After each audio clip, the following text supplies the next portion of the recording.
source. The source.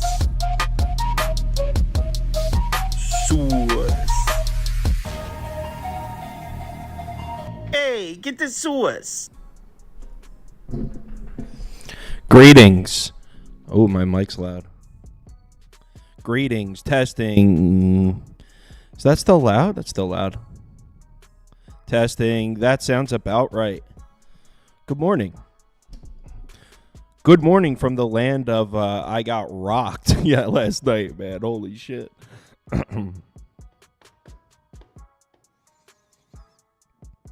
Oh, TJ took 10 or 11 shots. Most of the time that cashes. Did they pay you out for most of the time?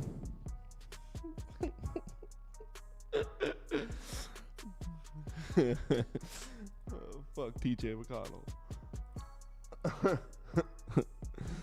What's this? 11:45, so we got 11 minutes.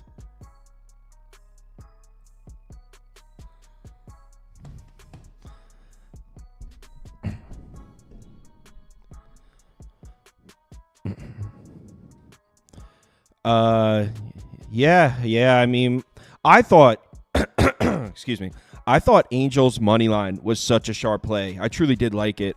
Wasn't my biggest bet of the night or anything, but I really liked the Angels last night. They blow it in the 9th inning. Griffin Canning throws a gem. They still blow in the 9th inning. Tigers, I had a full unit of the Tigers at plus money. Their bullpen blew it. And their bullpen's much better than the Astros, so I was supposed to have the advantage. If the Tigers got to the second half of the game with the lead, that bet should be won. That means I had... Not only did I have a bad day, but just some bad luck on top of it to make a bad day worse. Roll Tide, yeah. You not getting any attention from your girl Cole twins? Not sure. Don't get the reference. Yeah. I picked the Cubs on the show. Didn't bet it. I picked the Twins on the show. Didn't bet it. Oh, Cole twins. I don't remember. I don't remember. A lot of people. You get a lot of negative comments, so I don't remember a specific one.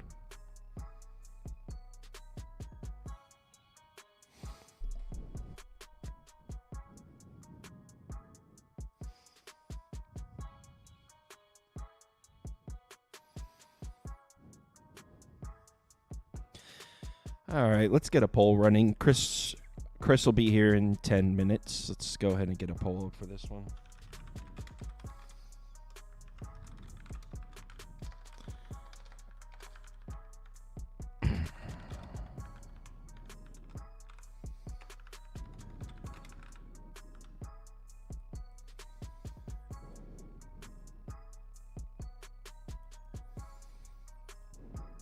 Book's infatuation with the Hurricanes continue. Yeah, I mean, you got to say, the one game wasn't overtime, but yeah, you got to say the Rangers have been severely underpriced this whole series. Can't disagree with that. You got Pacers in Game 4. I'll be doing that video tonight. I'm having lunch with my mom after the show, so I'll be going to have lunch with my mom, and then while the games are on today, I'll be looking at tomorrow's stuff. And I gotta say, if OG Anunoby isn't gonna play, I don't see how you could realistically take the Knicks. That being said, if they're going to make the line 8 or 9, I won't lay it with the Pacers either. We just saw last night that Pacers defense, like, they won't cover a big number.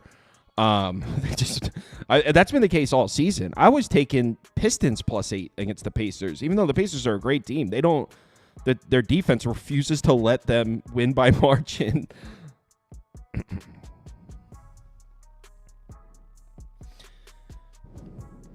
Q&A. What do you guys want to talk about?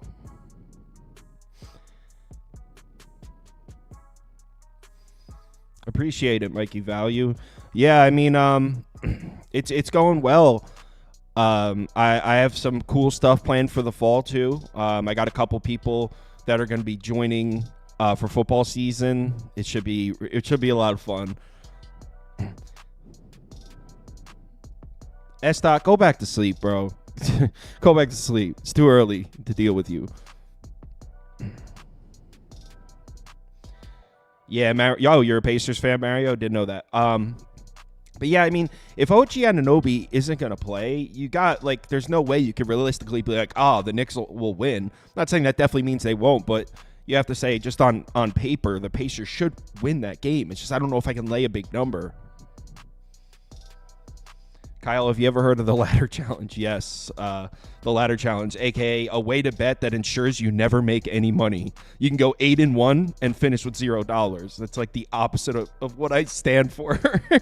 I mean, if you do the ladder challenge, I'm not poking fun at you, talking shit, but it's like, oh my God. It's like the opposite of what I do. Yeah, the Pirates kid makes his debut today. That'll be cool. Yeah. I mean, I this is our second full year with the live shows, and there was just like 50 people at the beginning. Yeah, NHL bets definitely a way for clicks, not for money. But I don't want to like poke fun at anyone who does them. It's whatever. I mean, I'm sure that they could be fun, I guess, but it seems like. You mean to tell me I win 7 bets in a row, and if I lose the 8th, I have $0? That's just. I might as well just donate the money to a good cause. You talk about game total over/under bets. How do you make your decisions? That's kind of what I do talk about in the videos. That I'm not like putting on in those videos I upload. That's not me like putting on a show or anything. I'm just illustrating what my thought process is. So how you see me go through the games in those uploaded videos, that's how my brain works in that order.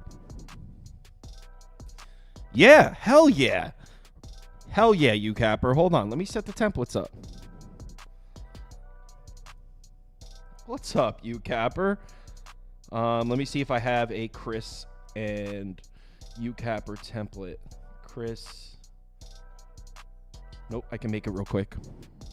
Let's go. Ronald, I usually just don't even ask you on the weekends because I didn't think you were available. I definitely would love to have you on.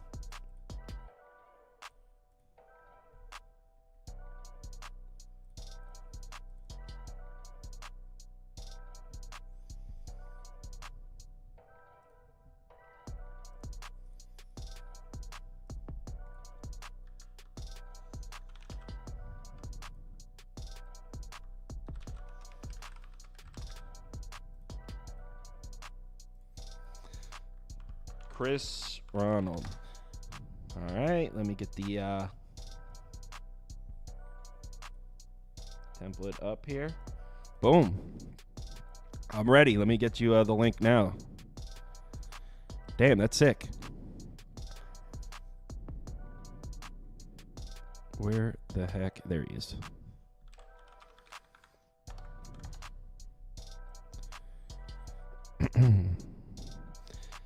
What a disappointing Knicks loss. I mean, yeah, but I wouldn't say disappointing because it's not my thoughts. Yes, the Knicks could have won that game if they made a couple free throws at the end. Yes. And also there was a really shitty blocking call on Brunson that I don't know. They called the same thing a charge, like 2 possessions before that. But as a whole, I wouldn't say I watched that game and the Knicks were the better team at all. I mean, it was the Pacers were the better team. The Knicks could have won, but we got the Knicks also could have lost game 1. So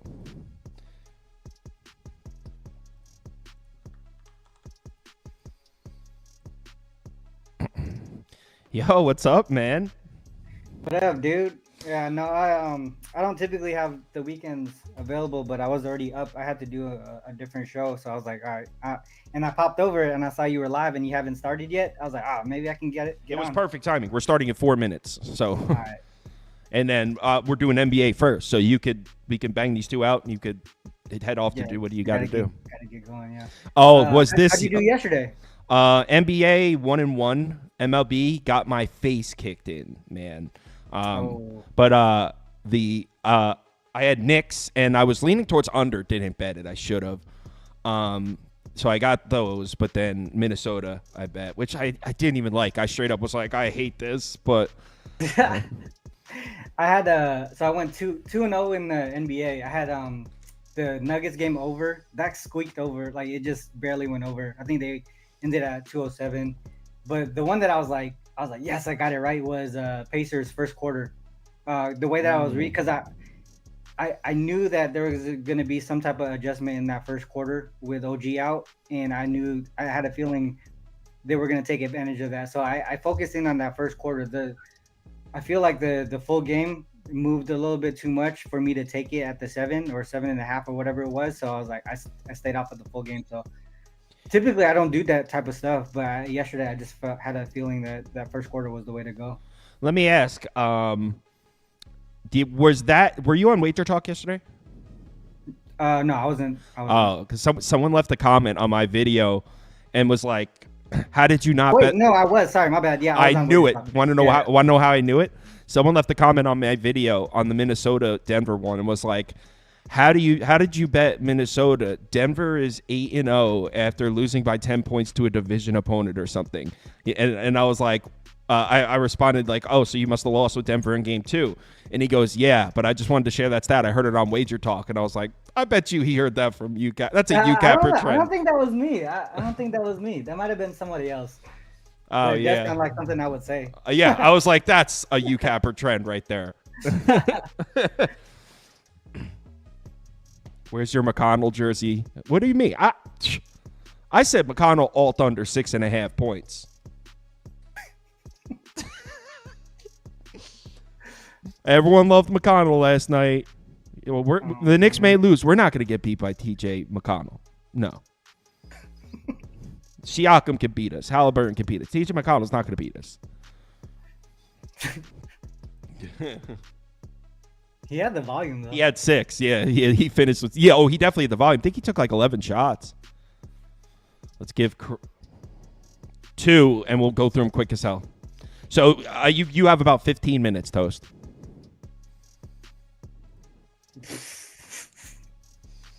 He never checks Twitter. Oh, actually, you know what? In Twitter, I switched the time, so he's off the hook on this one. It probably... Are you on... who was it? Are you on the Brewers at all? By any chance?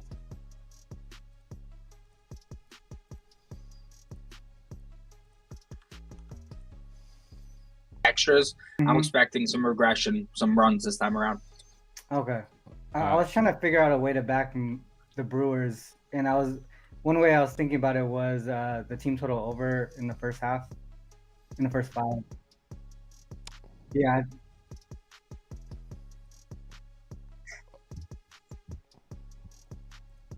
So they can't hear you, Prop Beaver. They can't hear you. Shit!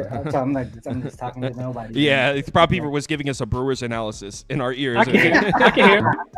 Yeah, we can hear him. I can just repeat what he says, and I'll be hella smart sounding. So. Yeah, right. Like you got a cue feeding you the speech. Exactly. Repeat that again. Yeah. So all right, let's get started. We're going to start with the NBA. Obviously, got Chris and YouCapper, last minute edition. Hopped in the comments like, need a guest? Sweet. So if you guys watched the video I uploaded, you know that I am on... We are going to do NHL at the very end, by the way. So if you came for the NHL early, we'll do that at the end. I'm on Dallas here. And all right, so why is my mic so loud? Let me turn it down a little bit. Sorry if I'm blowing your speakers out. Okay, so game 2. What did we see switch from game 1 to game 2, right? What we saw is the rebounding and turnover battles swing way back towards Dallas. Now, I'll get to the shooting in a second. I know everyone looks at the shooting, and it's important. But the rebound and turnover battles in game 2 swung back, and it's not like Dallas dominated them. They were about even. It was 44-41 rebounding, 10-10 turnovers. So in game 1, Oklahoma City out-rebounded the shit out of Dallas, and they won the turnover battle pretty marginally. That's what happened in game 1. In game 2, we saw that even up. Now, what we saw in game 2, as far as rebounds and turnovers, that's how this matchup should look. Dallas was a slightly better rebounding team than Oklahoma City this season. Neither are particularly great.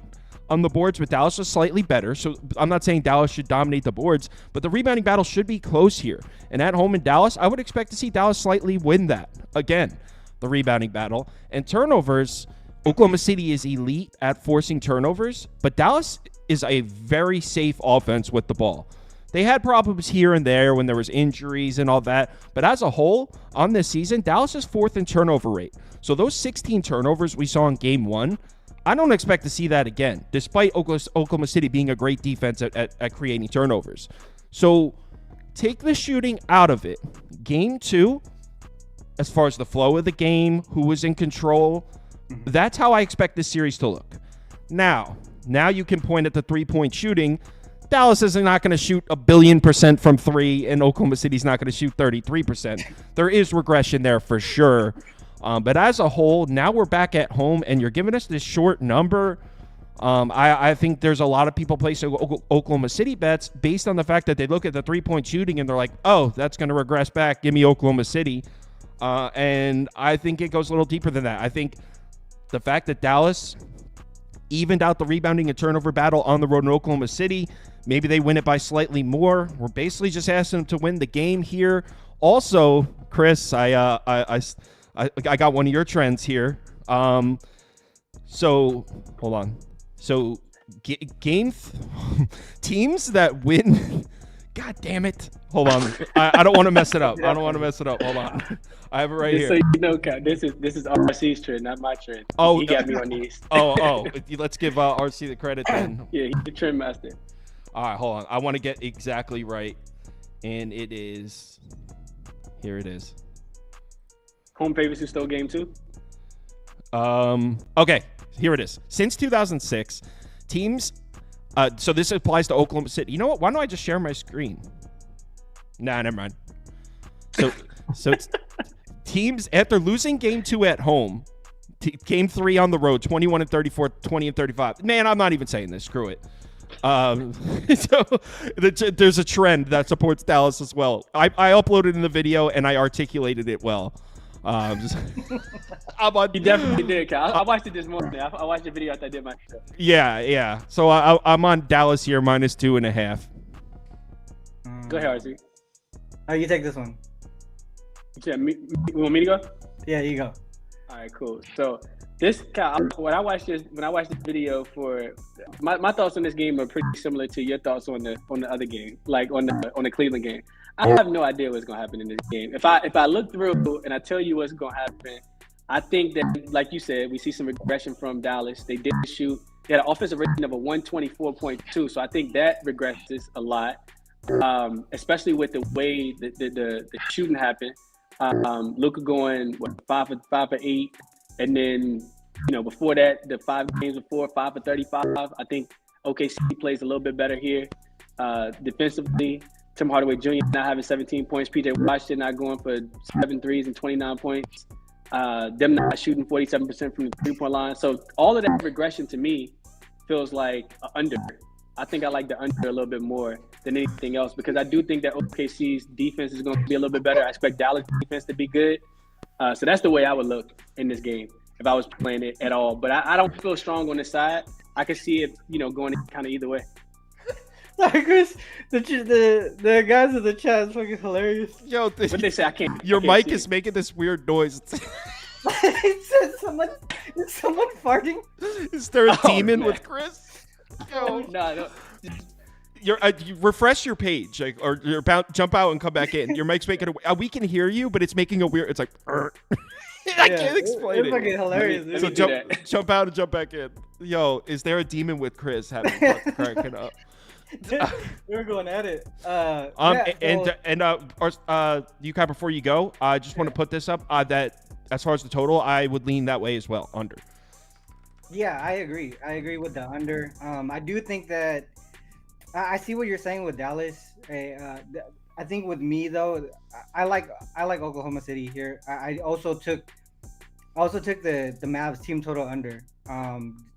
There's two things here that could happen.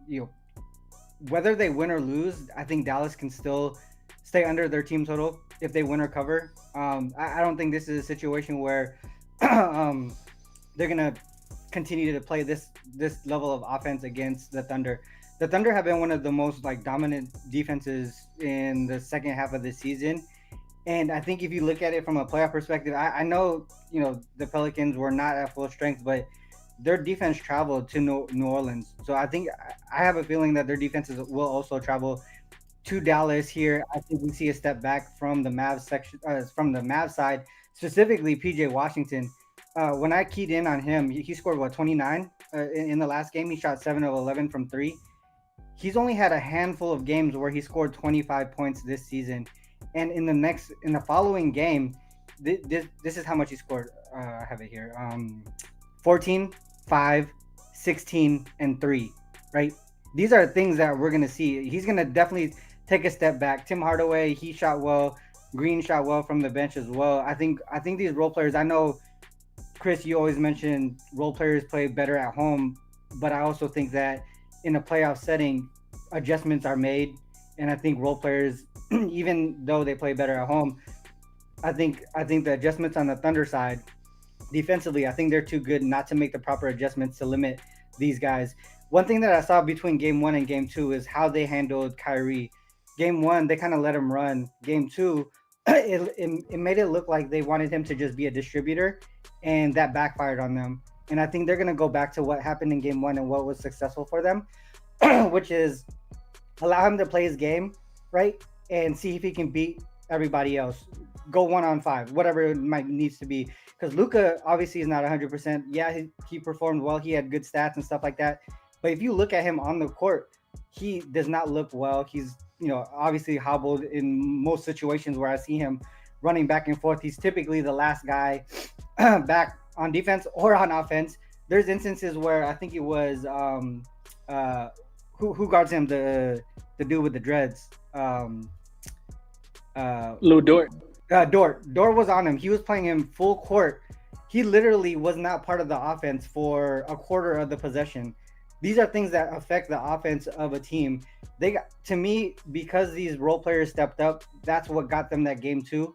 If they continue to play in that way, I think that Oklahoma should be able to take care of business in game 3. I like the under as well, though. Well, let me take a step back. Thunder's offense is more consistent than Dallas's throughout the second half of the season. You can even in the game that they lost, they still shot efficiently. But if you look at Dallas's offense, there's instances where they stayed under the team total by a huge margin in multiple games within the past, the first round and even beyond that. So the consistency on the offensive side of the ball, I think that goes to the Thunder. Defensively, both teams are really strong defensively, but I think that the letdown on the Dallas side offensively is going to be a little bit too much for them to kind of overcome. That's the reason why I took the OKC side. Also, like I said, I took the Dallas team total under as well. It's sort of like a hedge, because whether they win or lose, I still think that they're going to be under their team total.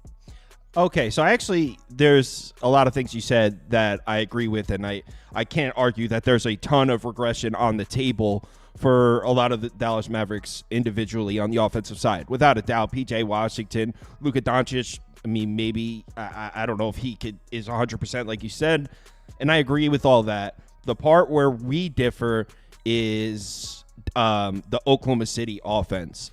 I think it's very realistic that they struggle on the road in Dallas, and it kind of reminds me. Now I know the Clippers are definitely not the Thunder, but it kind of reminds me of the series we just saw, where Dallas takes game 2 to even up the series. Then they go back home to Dallas, and the Mavericks shot like shit.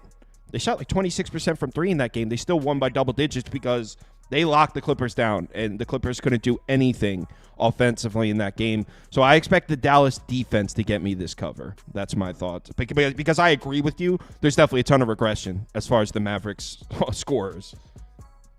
So under then, I think both of you guys make strong points with under. I haven't played it, but that's the only way I'm looking. I think both of you guys made great points, and I can make both as well for the side. So I think I like under. Cal, I know you was looking into those trends. I saw 1-2 that was super strong.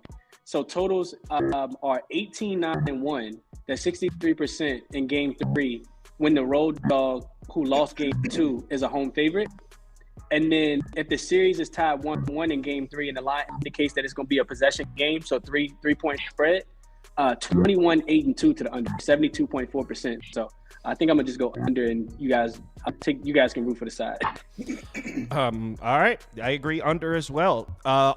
YouCapper, gun to your head to pick a side on the total. I talked about this on the Wager Talk show. This one is tough because I also can see the Thunder scoring in bunches as well. Like if they go out of control and end up winning this game by a big margin, I mean, just for instance, if they're up by like double digits late in the game, they have a bench that's very offensive minded that could push them over their team total and maybe even push the full game over. But that's why I really want to isolate just Dallas team total under, for instance. Like I got it at 111 team total under. Isolating them like specifically just because I don't want to fuck with OKC's offense if they go off, because they have that opportunity. They got guys who can shoot the three ball really well from the bench. Like Isaiah Joe is probably one of the best shooters in the game. That very underrated shooter from the three. All right. So Chris is on the under. I'm on Dallas with a lean towards the under. YouCapper's on Oklahoma City with a lean towards Dallas team total under. No, I took the Dallas team. I took both. Oh, you did take both? Oh, okay. Yeah. I would have put it on the screen. But let's move on to the next game, which is... let me get 3 people up. Boston, Cleveland. All right, let's get the poll running for this one.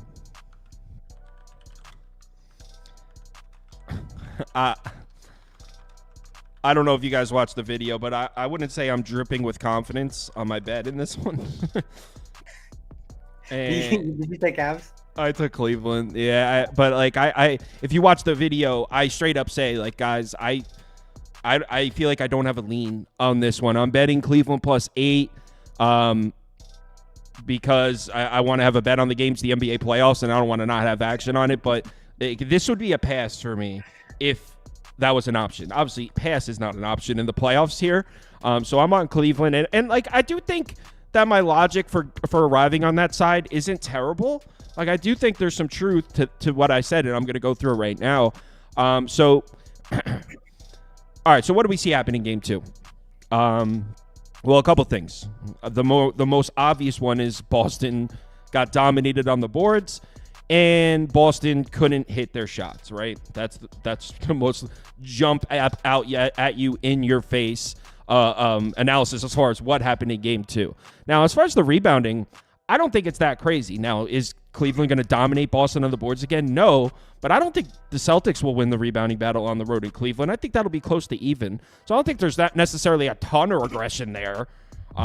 Keep in mind, they lost by like 30 points. So it's not like they just need a little bit, if they just hit a few more shots. No, they got their asses beat. So there better be a ton of aggression there if you're about to lay 8 on the road. So I think the rebounding battle will be about even, which obviously favors the home team catching 8. But also, what else did we see? And I don't know if you guys saw the graphic I used in the video last night. Boston had 12 less open 3-point attempts in game 2. And NBA.com advanced stats defines open as 4 feet or more in space. So they had 39 attempts with 4 feet or more space in game 1, 27 attempts in game 2. So what does that tell me Cleveland's doing defensively? They're closing out on the perimeter, forcing Boston to come inside and score on the interior, which, I mean, if you're Cleveland, of course, why wouldn't you do that? That would be my exact game plan for playing the Boston Celtics. Like, hey, make them come in and score on the inside, because we can criticize this Cleveland team all over the place, but this Cavs interior defense is good. I know that there were times where it looked bad this year, but I think on the season they finished as the number 2 defense at the rim as far as an entire season sample size. And also in the first series against Orlando, the Orlando Magic, get this, the Orlando Magic shot 46.5% from the floor on field goal attempts inside 10 feet. 46.5. The Cleveland by far first in that. As far as defensive field goal percentage allowed inside 10 feet at home. So no, Orlando couldn't score for shit inside 10 feet on the road in Cleveland. And I know you might be thinking like, oh, Kyle, it's the Orlando Magic. This is the Celtics. Well, as far as scoring inside 10 feet, I'd probably take the Magic. I mean, Orlando had one of the best interior scoring offenses in the NBA. We all know the Celtics offense are way better because of the three-point shooting. But as far as scoring inside 10 feet, I'd take the Magic first. That's what they do. To hold them to 46.5% in 4 games at home means this Cavs team isn't letting people score. They're not letting anyone score on the inside. And if they close out on Boston, force them to come inside and make contested layups, there's a path. There's a path to victory here. Now, the reason I'm not overly confident about this game is look what happened last series. I mean, Boston dropped game 2 at home.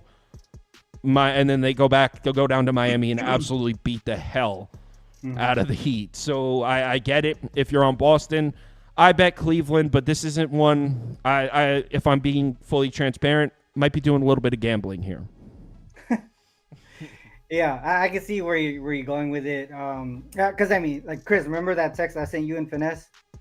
This was Game 7 of Magic and Cleveland, and I told Finesse, Finesse is a big Boston fan. I was like, you better hope it's the Magic because the Cavs are a really good matchup for the Celtics. Defensively, they match up really well. And to me, I think I took the Celtics, and for a different reason though. As much as I think they're going to bounce back offensively, maybe they score more than 94 points, but I think they're going to bounce back in a different way, similar to what they did in Game 3 of the previous series, and that's going to be on the defensive side of the ball. And you mentioned it too, Kyle. Like, what did the Heat score in that game? 84 points. They scored 84 points in Game 3 after scoring 111, 110, whatever it was. I think that the Cavs offense, they had their game. That was their biggest offensive game that they're going to have in this series, no matter how long this series goes. That's it for them. I think that's the highest that they score. Celtics defense is going to lock in and lock down.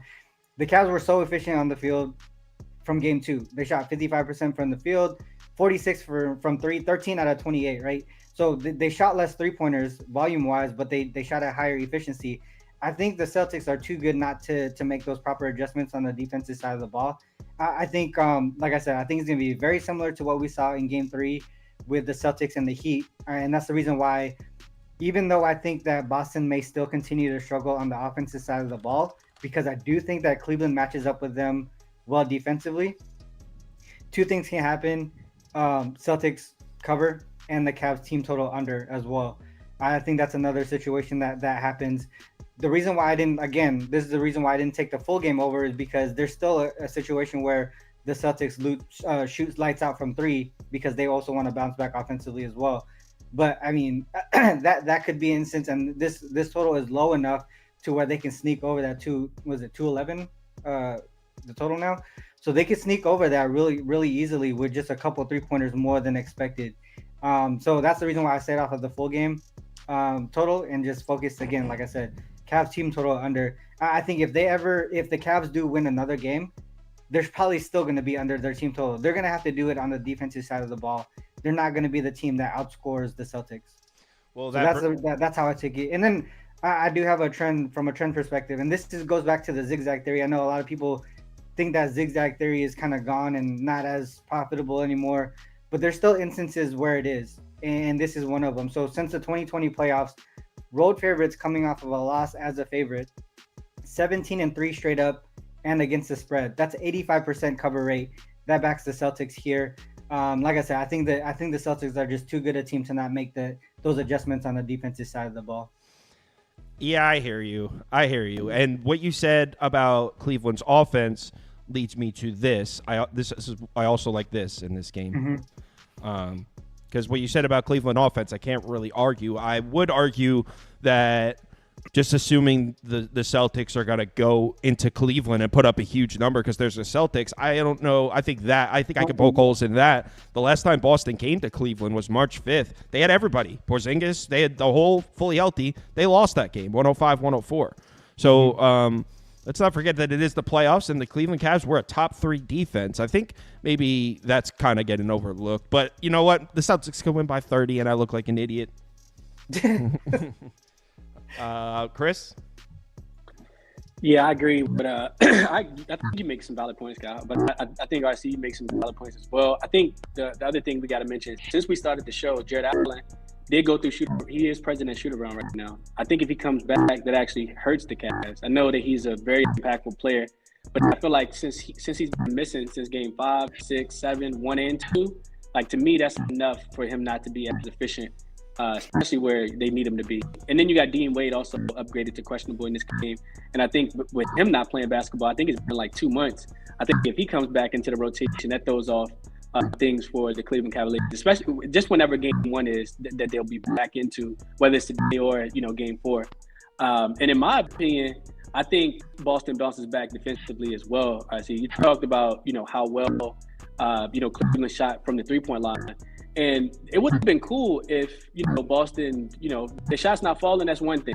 The shot's not falling and then you can't guard, that's something totally different. So I think at least they pride themselves on the defensive end today. I think that they, take this, I think they play much better defense here. A couple things I looked at as far as trend-wise, I only saw in the Killer Sports database that road favorites who lost game 2 and then were road favorites. It's only happened 4 times. I think with the line being this big, like 8 points or more, and they're 4-0 straight up, 3-1 against the spread. They're a +8 in the first quarter and a +13 in the first half. We know Boston has been elite offensively in the first half specifically this season. At home, off a loss. When they're on the road, off a loss, 5-0 straight up, 3-2 against the spread. They're +15 in the first half. So I played Boston first half here. Plus, I laid the 4.5 here. Best first half team on the road, best first half team overall, 32-11 on the season. That's the way I chose to play Boston, but I think they get their full game as well. Someone said ChrisBeCappinn. That's the one. That's the one that got me. That's the one that got me. Is my mic still messing up? I can't hear anything. Are you on your phone? Yeah, I'm on my phone because my laptop. Yeah, I think that might be the. Right I think that might be the reason. Dude, ChrisBeCappinn, all-star that one got comment. me. I was about to start crying. I agree with that Boston first half though. I do think that's the way. So I'm on an island. I'm on an island with my Cavs and under. Although it sounds like YouCapper was leaning towards an under as well. He's. So, and if Jaron Allen comes back in, I kind of agree with Chris. Not necessarily. Wouldn't say it hurts the Cavs, but I would agree with Chris in a sense where it doesn't really move the needle for me. I'll say that. So everyone's on Boston, and the over won the poll. So real quick before we close, before we move on to MLB, I should say, let's find out what everyone's favorite bet is. So they like the Mavericks -2.5. They like the Celtics -8. What was the total they liked in the first one? Let me scroll up to that poll. Shit, I forget. I think let's go over. Because usually they like the over. Boston, Cleveland, over 211.5. All right, cast your votes. Let's find out what the community's favorite NBA bet is of the day, and then we'll talk some baseball. While these guys are voting, you guys want to let the folks know where they can find your stuff? Go ahead, Chris. Yeah, man. Just as always on YouTube, ChrisBeCappinn 2 P's 2 N. Same thing as X, and on the show. I'm here often.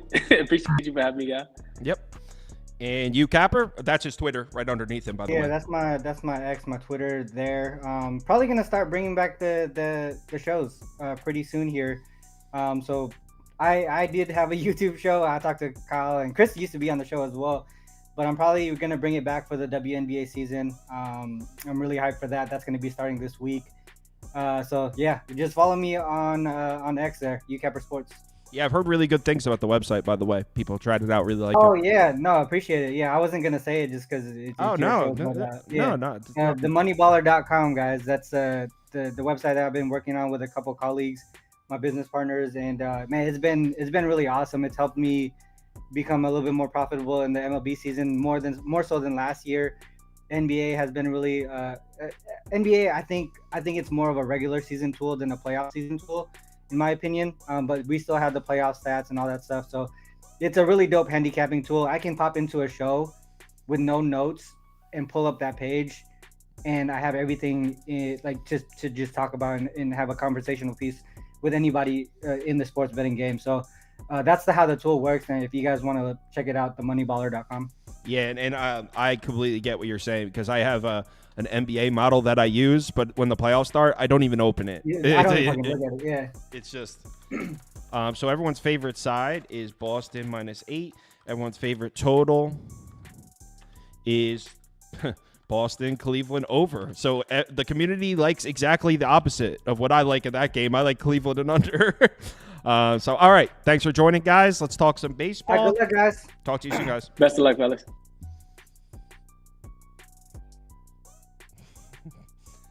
All right. Let's get let's toast Beaver. Let's turn the mic over to Clown McGee, prop Beaver.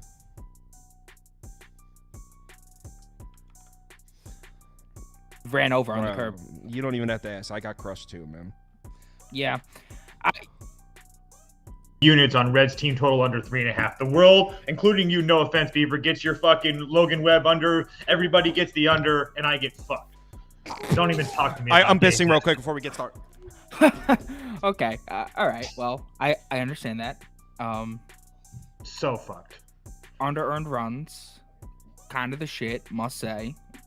Just in case bullshit like that does happen. I don't even think my run, honestly, I truly got lucky as hell. I even put that on Twitter. I got so lucky yesterday with that. I should have got reverse swept because Logan freaking Fitzgerald was playing patty cake with the ball in center field. I mean, Ellie De La Cruz would have just stole second base anyways. I forgot who was behind the plate, but they had no chance. I mean, when they tried to throw him out the first time he stole, it was probably one of the more pathetic throw out attempts I've seen this season thus far. So, yeah.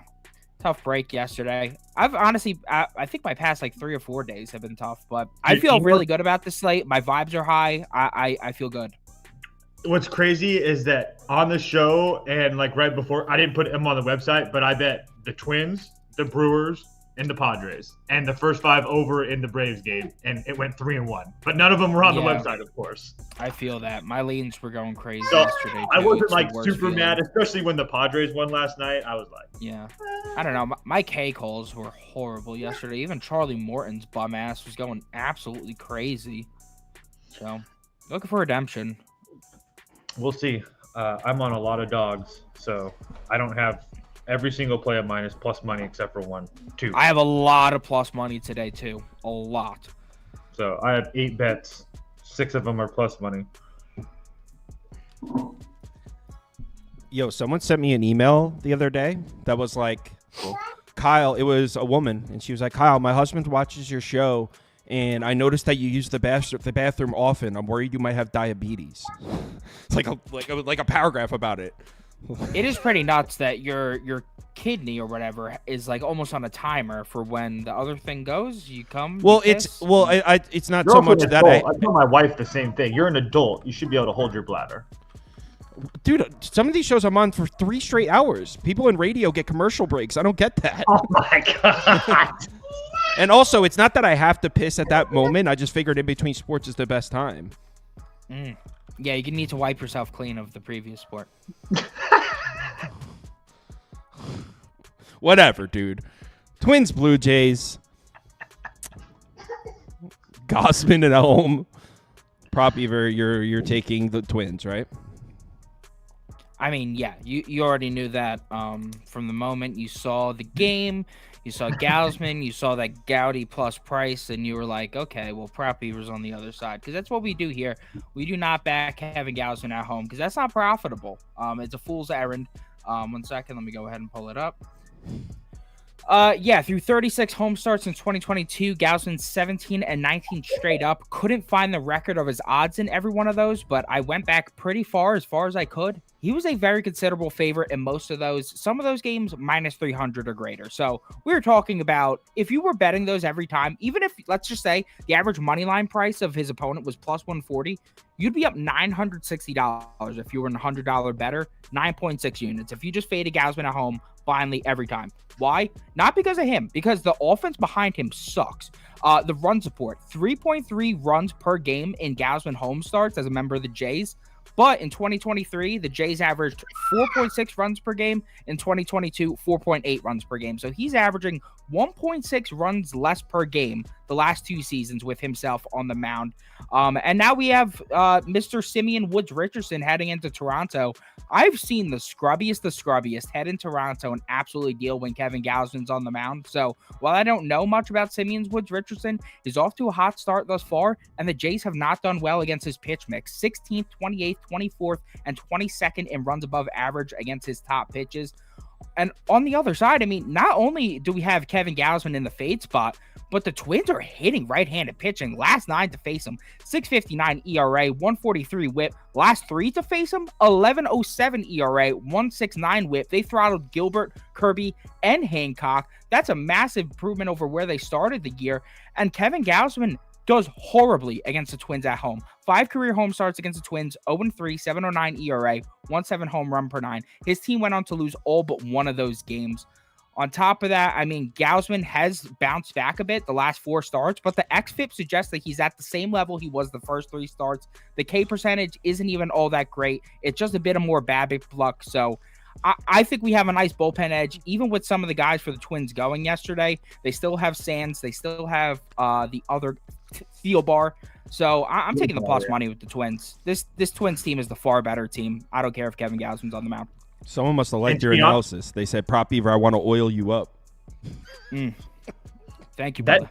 That Josh Stalmont kid that just came up from AAA and their Twins bullpen has been pretty damn good for them as well. So, and I know that he's one of their bigger prospects. But yeah, I'm on the Twins as well. I'm going to continue to fade this Toronto team as much as possible. They're just a 500 ball club at home, but not to mention, as Beaver talked about, we love to fade Kevin Gausman at home. I'm at a point where I'm just going to fade this Toronto team in general. And Simeon Woods Richardson, he said he had a hot start. Yeah, he just pitched 6 innings, 1 hit, no run ball against Seattle, had 8 strikeouts. And I understand that Seattle strikes out a lot, but at the same time, I mean, I'll give you that his other 2 starts or other 2 teams that he faced were the White Sox and Detroit. But at the same time, I mean, it's not like this Toronto lineup is scaring anybody. So I just don't understand this price. It doesn't make any sense to me. So yeah, I was all over the Twins as well. Yeah, I don't understand it either. I get it. Does Gausman draw that much of a tax? I guess. I mean, honestly, I'm so comfortable losing a half a unit for getting one of the hottest teams in baseball at a huge plus price in a spot that we know historically the Blue Jays don't perform well in. I mean, like, what's the deal? It'd be Twins. I could not agree more, Toasty. Could not agree more. If I lose my bet, I lose my bet. I mean, I know that I made the right bet here. I put Twins on the watch list. I don't know. I don't love the price. And look, we're pulling at 75% Minnesota. I mean, Gausman's looked excellent his last 3 starts. Gausman's back. Gotta tell him. Let's talk Skeens. Let's talk about it. It's the only game I actually think I don't have a bet on for this entire slate. I got a bet. How do you not bet this game? This is an electric lineup. Justice Steele's back.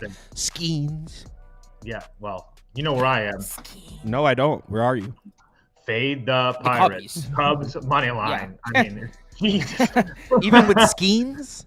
I don't give a shit who's pitching for the Pirates. This team stinks. And Justin Steele, I mean, the one thing that I will say is that Justin Steele hasn't had the best history against the Pirates. Last year, 2 starts against them, 9 innings, 8 runs, 14 hits. So it hasn't been great. But he looked just fine against San Diego his first time out, or his last time out coming back from his injury. I think that he's going to be able to pitch well against this Pittsburgh lineup that isn't hitting against anybody right now.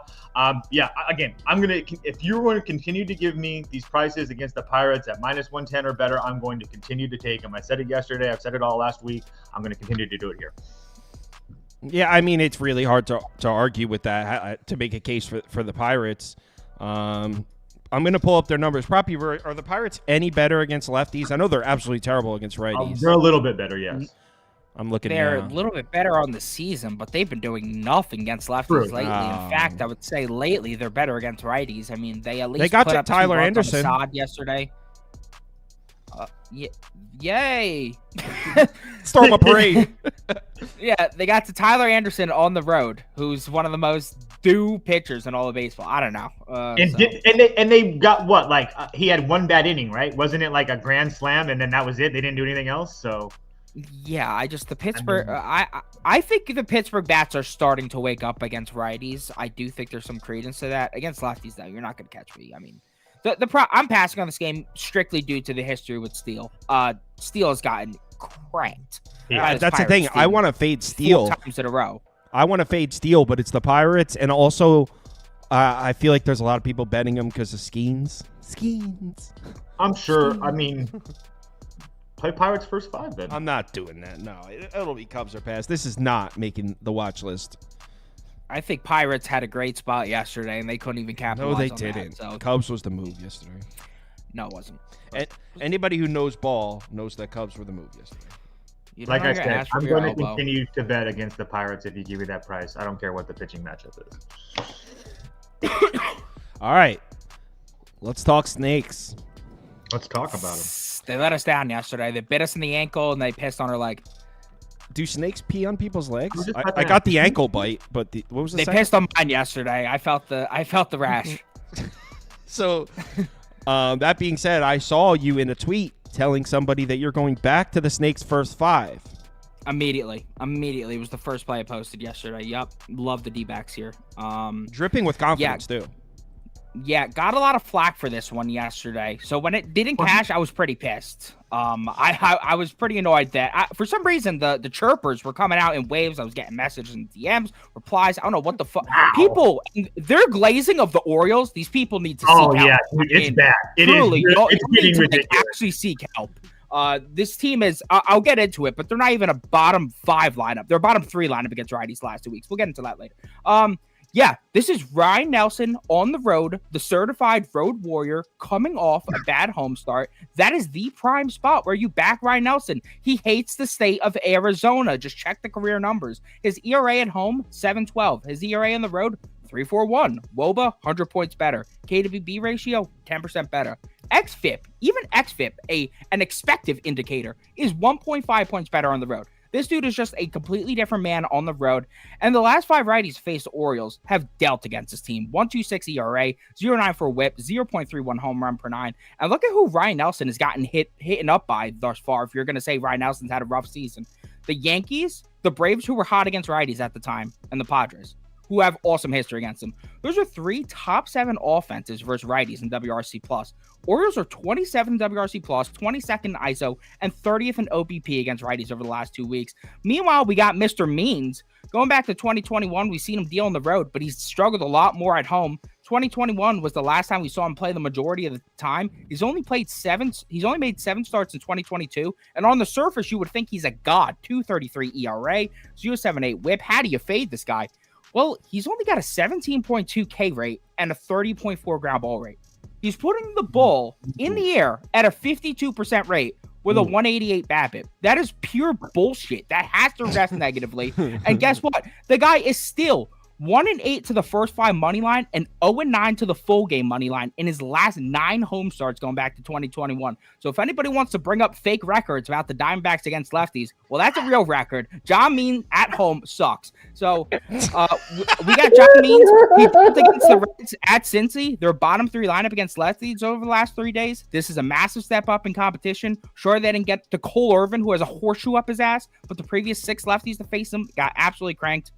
I'm riding with my snakes again, baby. Let's go. Okay, so right read, wrong execution here. Yeah, I'm on the same side as you, Kyle. I went full game as well. I don't think it's wrong execution, but yeah. Wrong execution. Toast, what am I about to say? You're about to talk about the bullpen, so go ahead and show the folks I do not care, Kyle, because the Arizona bullpen is pissed. Rested, not rested, Look, pissed. who's coming in for the Orioles? No Cano, no Kimbrel, no Webb, no Perez, no Suarez. Who the hell's coming in to pitch for Baltimore here? I will say if Perez actually went. I don't know. Keegan Aiken's wet. No, I'm sure they could bring one of those guys in. What do you think? One of those guys would assume would be available. You think that none of these guys could go 3 of 4 days? No, I agree with that. But they had a ton of rest before that too. If you look at that chart. Yeah, Webb's definitely down. I would guess they're gonna go with Perez, Bauman, and Colombo. That would be my top 3. I don't think that you can take Kimbrel and Cano and go 3. Yeah, I don't think they do that. That'd be my guess. So, snakes here? Yeah, I'm on the Snakes as well. Beaver talked about Ryan Nelson on the road. I agree with the glazing of the Baltimore Orioles at this point. I mean, I understand they're a good baseball team, but it's just like they're God's gift to the world at this point. They are 8-2 their last 10.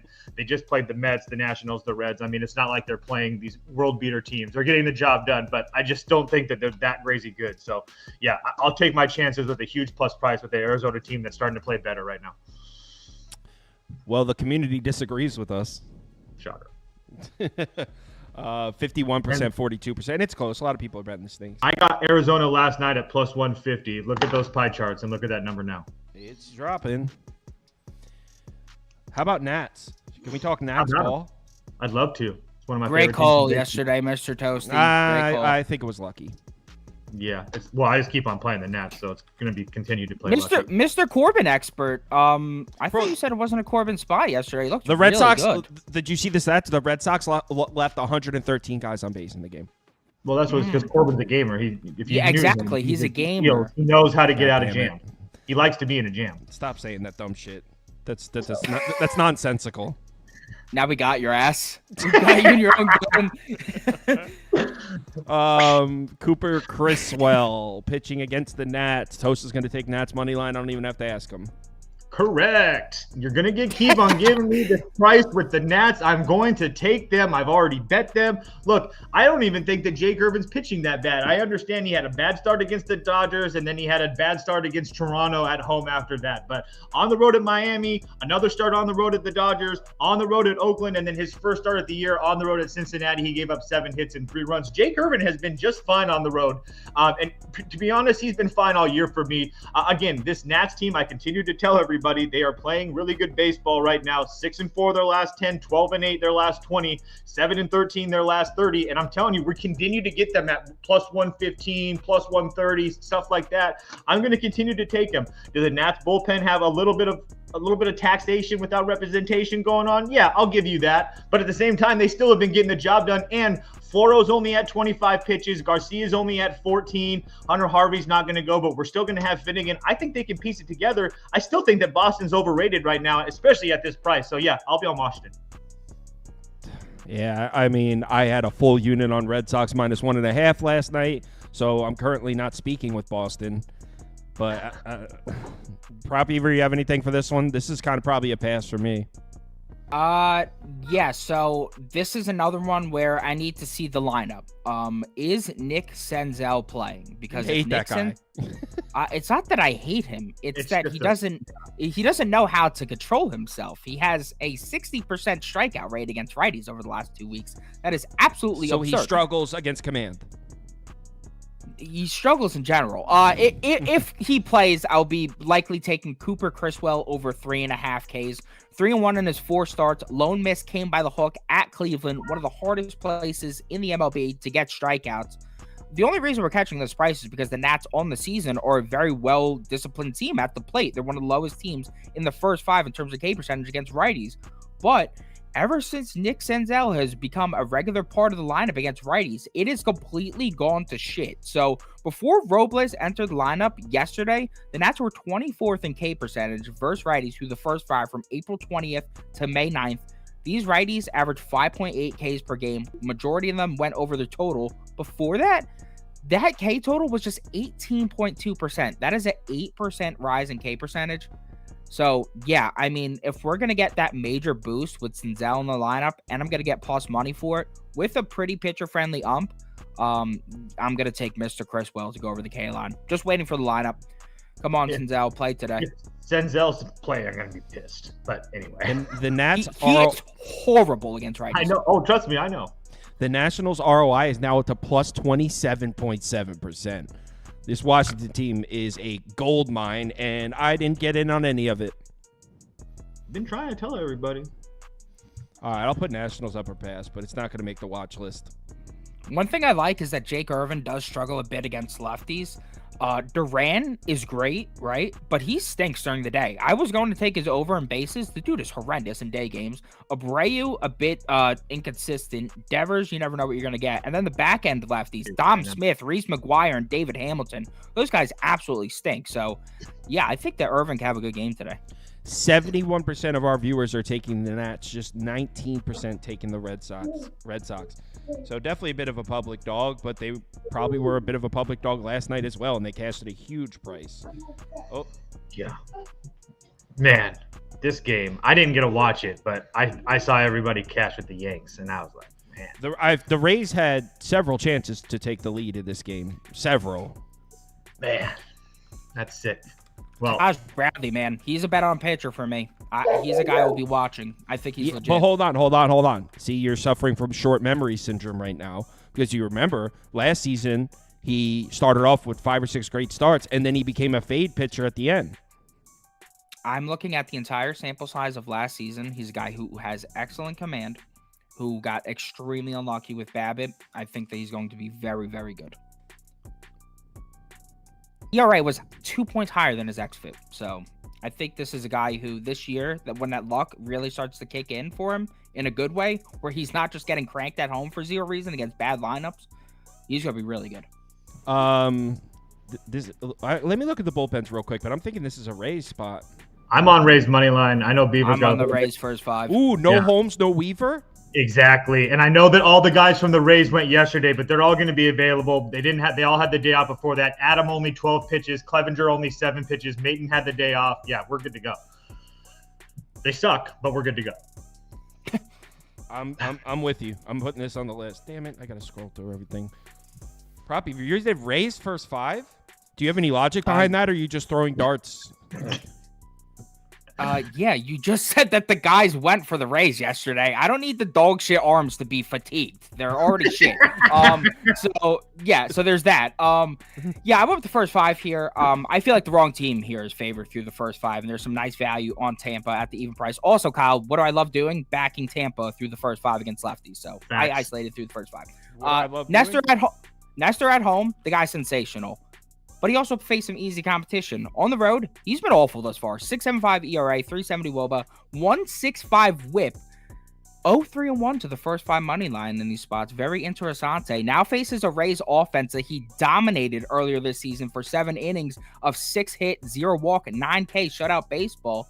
But that was at home. And going back to 2022, we have seen this Rays offense perform dramatically better against lefties at home. 2nd WRC plus, 1st in OBP compared to 20th and 21st on the road.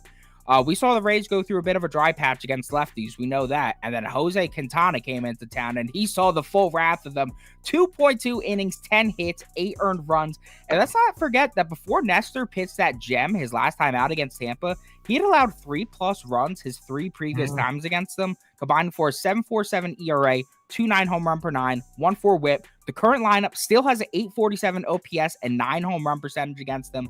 I think they're going to get to him. On the other side, we got Littell. The dude's been awesome thus far. ERA and xFIP check out. He's limiting barrel at a great rate, which is very important when you're playing the Yankees. Definitely has faced some easy competition thus far, but the only top 10 lineup he faced, the Mets, absolutely dealt against them. Yankees are a streaky lineup, and after rocking the trio of Arrighetti, Verlander, and Mize, they were just held to 3 combined runs by Blanco and Bradley. Also, last 5 righties to face the Yankees away from the Bronx, 1.84 ERA, 1.13 WHIP. Take out the Milwaukee series, last 11 righties to face the Yanks away from the Bronx, 2.31 ERA. So, add in the fact that Littell has been especially potent against lefties, and those are the Yankees' best bats, besides Judge, who struggles on the road. And I think that we're going to see the Rays win the first 5 here. I think that's solid. I would also play the full game. Yeah, I'm on the full game because obviously with the bullpen situation, with no Holmes and no Weaver, I think there's a little bit of an edge there as well. I also thought that I might get a little bit better of a price at plus 100 before I played it last night. So. But I also wanted to say that if you want to look at Littell in his last start against the Yankees last year, he went 6 innings, gave up 4 hits and 4 runs, but he gave up solo homers to Kyle Higashioka, DJ LeMahieu, and Anthony Volpe. 2 of those guys aren't going to be playing today. So the roster that's on this, or this lineup that he's going to see with the Yankees, doesn't have great history against him. Like I said, only Volpe has something going against him. So I think that he pitches well today. I think we have an edge in the bullpen as well. So yeah, I took the plus money with the home team. Next game, we're all on Tampa, and I added this on the list. I'm going to bet Tampa. Damn it. Next game is Braves-Mets. Stupid ass Mets. I actually left the Mets off the ticket last night, so I took a lot of losses last night, but the Mets actually wasn't one of them. All right, so I mean that's a positive. How stupid are they? They're still stupid. Totals all the way down at 7. Ah, man. Yeah, it's because the GOAT's on the mound. Christian Scott. Yeah. Yeah, I know a lot. I know a lot of people like Scott. I guess Mets. I don't freaking know. What are you guys doing? Go ahead, Christian Beaver. Scott, 6+ Ks, plus 135. You get that on DraftKings. Most books have this at 4.5, juiced heavily to the over. In my opinion, that tells me they're scared. They don't want to offer the 5.5 at the plus money. If your book offers alt lines, I would take the 5.5. I'm skipping the 4.5. I think this kid's excellent. First start at Tampa, 6.2 innings, 5 hits, 1 walk, 6 Ks. He got hit up a bit in the first inning, and then after that, entered a rhythm, and this dude cannot be touched. He was amazing, and what really impressed me was the complete lack of fear of attacking the zone. He was so aggressive from the jump, and it yielded a very impressive MLB debut. Now, sure, Scott may have only struck out 24% of the batters he faced in that game, but he had a 35% whiff rate and a 36% chase rate. I mean, those marks are absolutely elite right there. This is a guy who in the minors earlier this season had a 32% K to BB percentage. The K stuff's absolutely nasty. He was only behind, I believe, Paul Skeens in terms of K stuff in the minors. Meanwhile, Paul Skeens is getting 6.5 K lines in his debut. We're getting 5.5 at plus money in his second start after he's proven something. We've now seen the last 7 to 12 righties to face Atlanta hit 6+ Ks. And during that span, the Braves sit dead last in K percentage. First right-handed pitching through the first 6 innings. Yes, worse than Cincy, Seattle, and Colorado that we fade on a near daily basis. Our friends at ballparkpal.com love this dude to deal today. They project him for 6.1 innings, 5 hits, 2 walks, 6 Ks. They think they should be priced at plus 102. Only reason I didn't go a bit heavier on this is because the ump is definitely a bit hitter-friendly, but so was the one in Tampa. We're at home. We got the shadows working for us. It's a day game. I'm rolling with Scott here. I think this kid's awesome. Yeah, I mean, Scott. A lot of people that I trust have spoken very highly about Scott. Specifically, huge strikeout guy. And let me pull out the Braves numbers against righties. Obviously, I'm sure everyone knows this, that the Braves haven't been hitting, but I'll pull it up. No, there's a lot of red sauce. 28 last 14 days, 22, 19, 19 last 30 days, 26, 27 the last 7. Here's the Braves. Here's the Braves against righties. One of the worst lineups in baseball in the last 14 days. Braves on the road in the last 14 days have been the worst lineup in baseball. So yeah, I'll take the Braves. I'll take the Mets.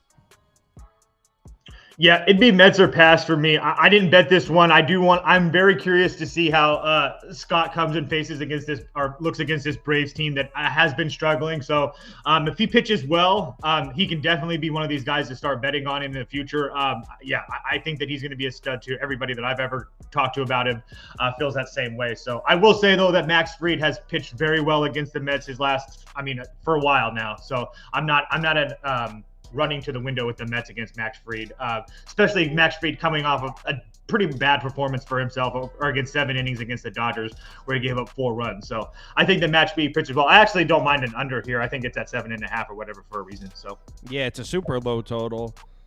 Yeah, I mean, I gotta say, people who bet the Braves definitely have a very short memory. They can go like 2-6 over an 8-game span and be like, "You're an idiot fading this team." Like, dude, you're taking a bath. Yeah, I mean they have been getting. They have to be one of the least profitable teams over the past like 2 or 3 weeks, right? They're 5-5. They're 5-5 their last 10, 13-7 their last 20, and they're never favored. They're always like 150, 160 for the most part, if not more, or whatever. At least during this recent stretch, last 2 weeks or whatever. Right. Yeah. Next game, Phillies Fish. Phillies butchered. Nothing to say. Why is this line 135? We don't even know who the Marlins pitcher is. I don't know if it is. Does it matter? If they find out what's his face? Well, I think it's Luzardo. Yeah, that's what I was gonna say. Even if they throw out Luzardo, like, does that matter? You know? No, I guess not. Honestly, right? So I don't know. I didn't bet this because it freaked me out to see the Phillies at minus 135. Like, even if you don't know who the Marlins pitcher is and give them the best one that they have or possible, it still shouldn't be this. I mean, But Taijuan Walker isn't great, and he's on the road where he's worse. Where he's not great. In his last start in Miami last year, 6 2/3, he only gave up 2 runs. I give you 6 hits. The start before that in Miami, 7 innings, 5 hits, 1 run, 10 strikeouts. I mean, yeah, it's not like he has terrible. I mean, yeah, he's faced on the road at the Padres this year where he got lit up in his first start. It is what it is. He started to look a little bit better against the Giants. I mean, it's hard to believe that now it's his 3rd start. You would assume that he comes out and probably pitches well in a soft landing spot against the Marlins. But so we think the sportsbooks are giving out free money here. That's exactly why I didn't bet. If anything, I would lean Taijuan Walker under K's. I know the Marlins absolutely embarrassed me yesterday with that bullshit they pulled against Rangers Warriors. I don't know if I recapped yesterday. I took Rangers Warriors under K's.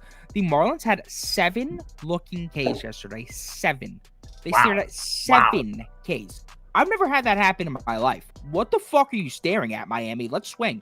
Anyways, yeah, I mean, Walker's only got a 12.7 K percentage against his current lineup. I mean, he's getting up there a bit in age. If you look at the road splits, dramatically worse in terms of K numbers. I mean, 34% to the overs since 2022 on the road. That jumps to 59% at home. So you're getting lower vig to the under 2. I know that Arise is out of the lineup, but still, even without Arise, we just saw Gavin Stone go 7 innings, only 4 Ks. Yamamoto, 8 innings, only 5 Ks. Walker Buehler, only 4 Ks. Joe Boyle, 1 K. Blackburn, 3 Ks. So that was all without Arias. I think that's a potential look right there.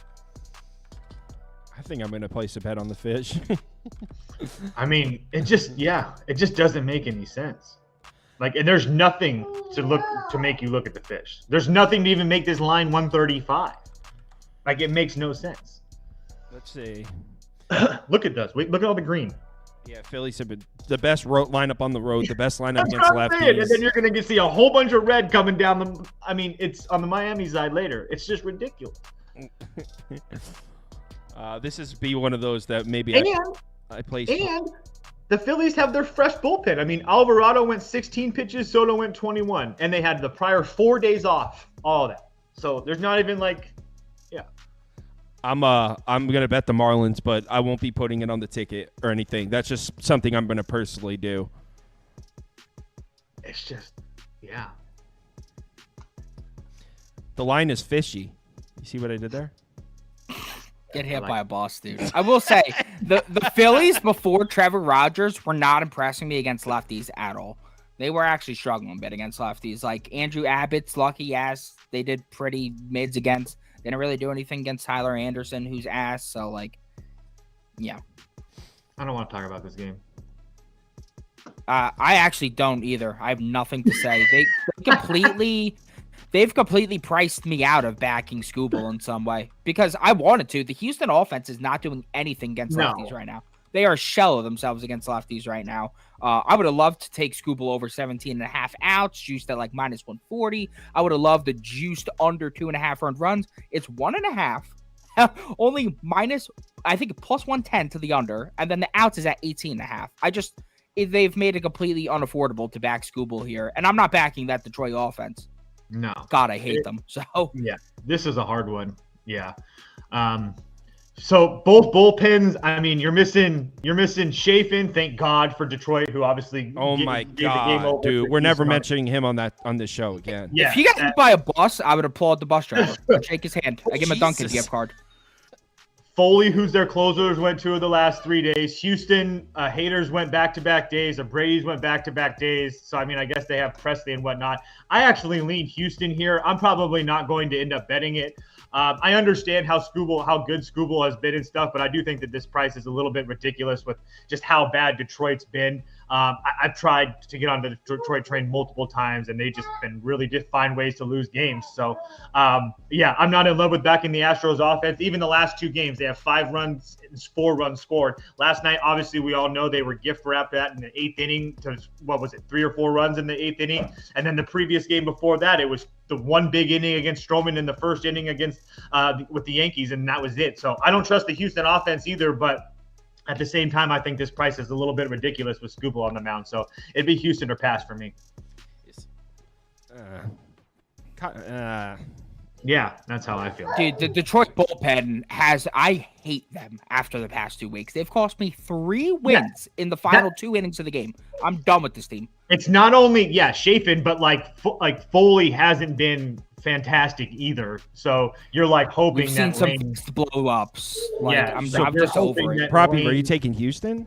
and his turtleneck do something. No, I'm not taking anything. I hate these teams. You know what I hate them like? both. I like both offenses late in the game. I wish you can take a second half over in MLB. Because I want to play the over at 7.5. I'm down with you, Kyle. Wild. Well, I want to play the over at 7.5, but it's Javier versus Skubal, and I could see it being like 1-1 after 5 innings. But both these bullpens are cooked, and actually both these lineups have been better late in games. The Astros lineup has been shit, but Astros lineup at the end of the game, they've been crushing bullpens. We saw it again last night. So the Tigers bullpen, which is on a skid, with missing a few arms, I like the Astros to score a lot of runs late. And you could say the same thing about Detroit because Houston's missing Hader. They're missing Toast was the other guy? Abreu. So I like both teams to score runs late. Maybe like if it's a 1-1 in the 5th inning, take like a live over 5.5 or something. Something like that would make sense. Yeah. How do I? You know what? I'll just put over up for me. But listen to my words. That's how I would do it if you're looking to bet. Because I'm not going to sit here and type live over if it's low scoring early. Like I'm not going to type that. Community is leaning towards the Tigers. 50% to 30% voted Detroit next game. God damn it. All right, we got Cleveland, Chicago. How about them White Sox? Best team in Won the AL? First 2 games of the series? Best team in the AL? Hey, in my eyes, yeah.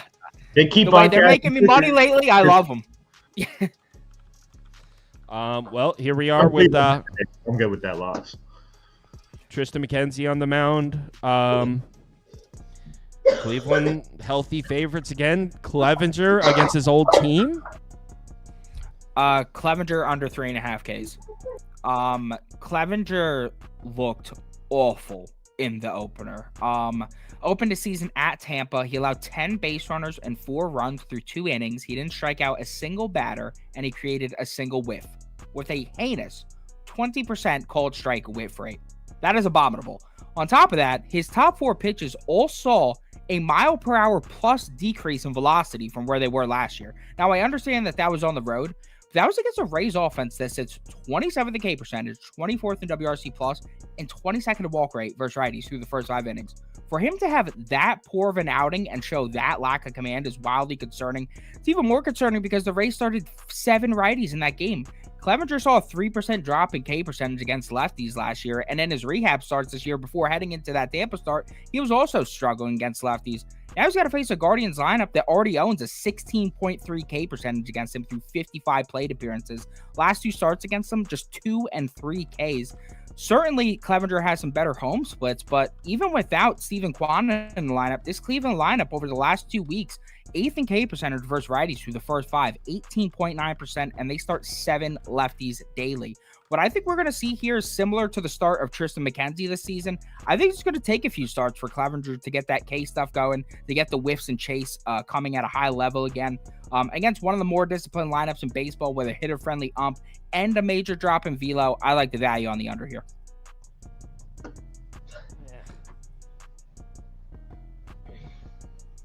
What do you Toast? Do you have anything?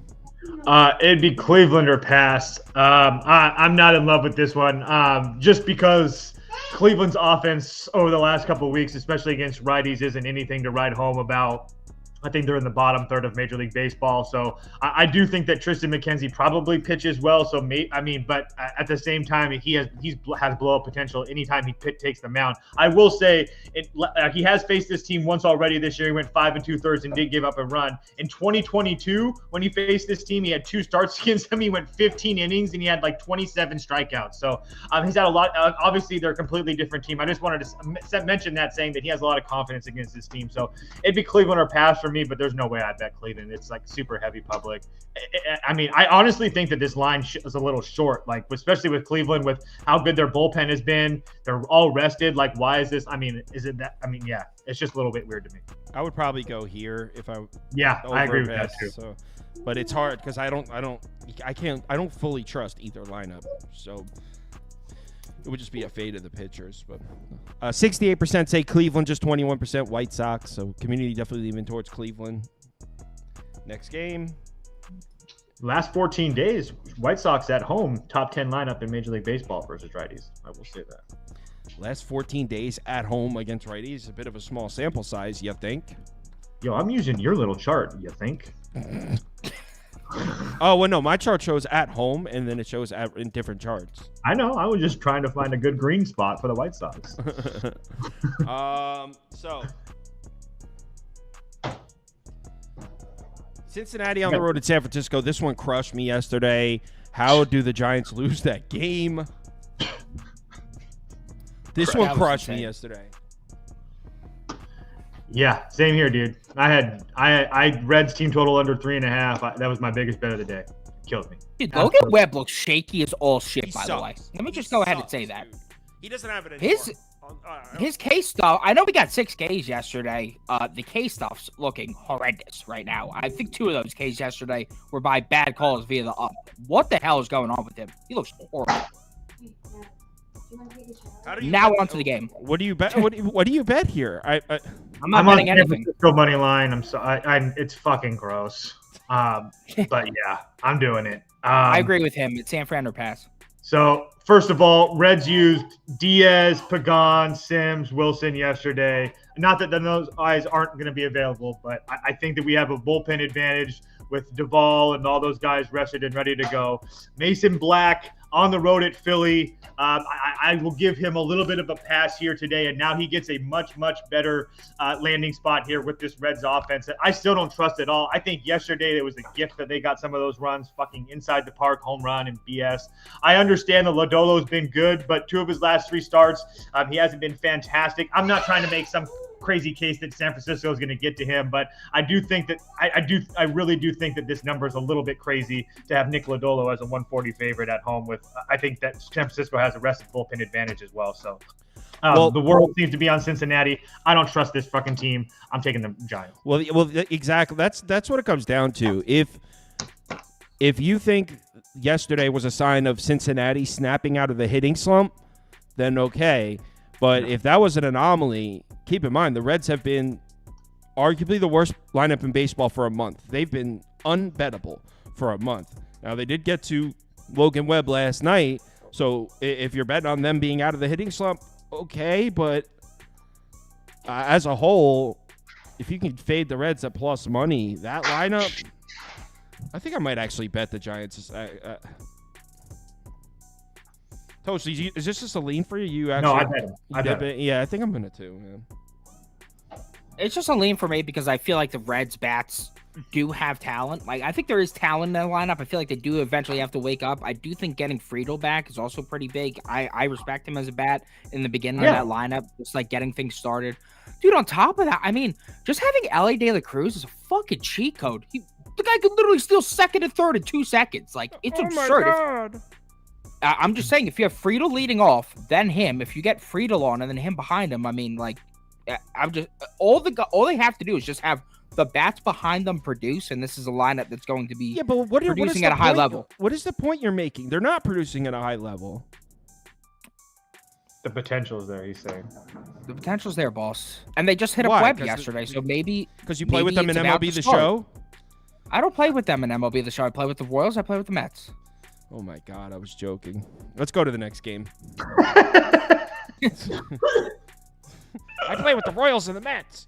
All right, next game. I'm building a dynasty over there in Missouri.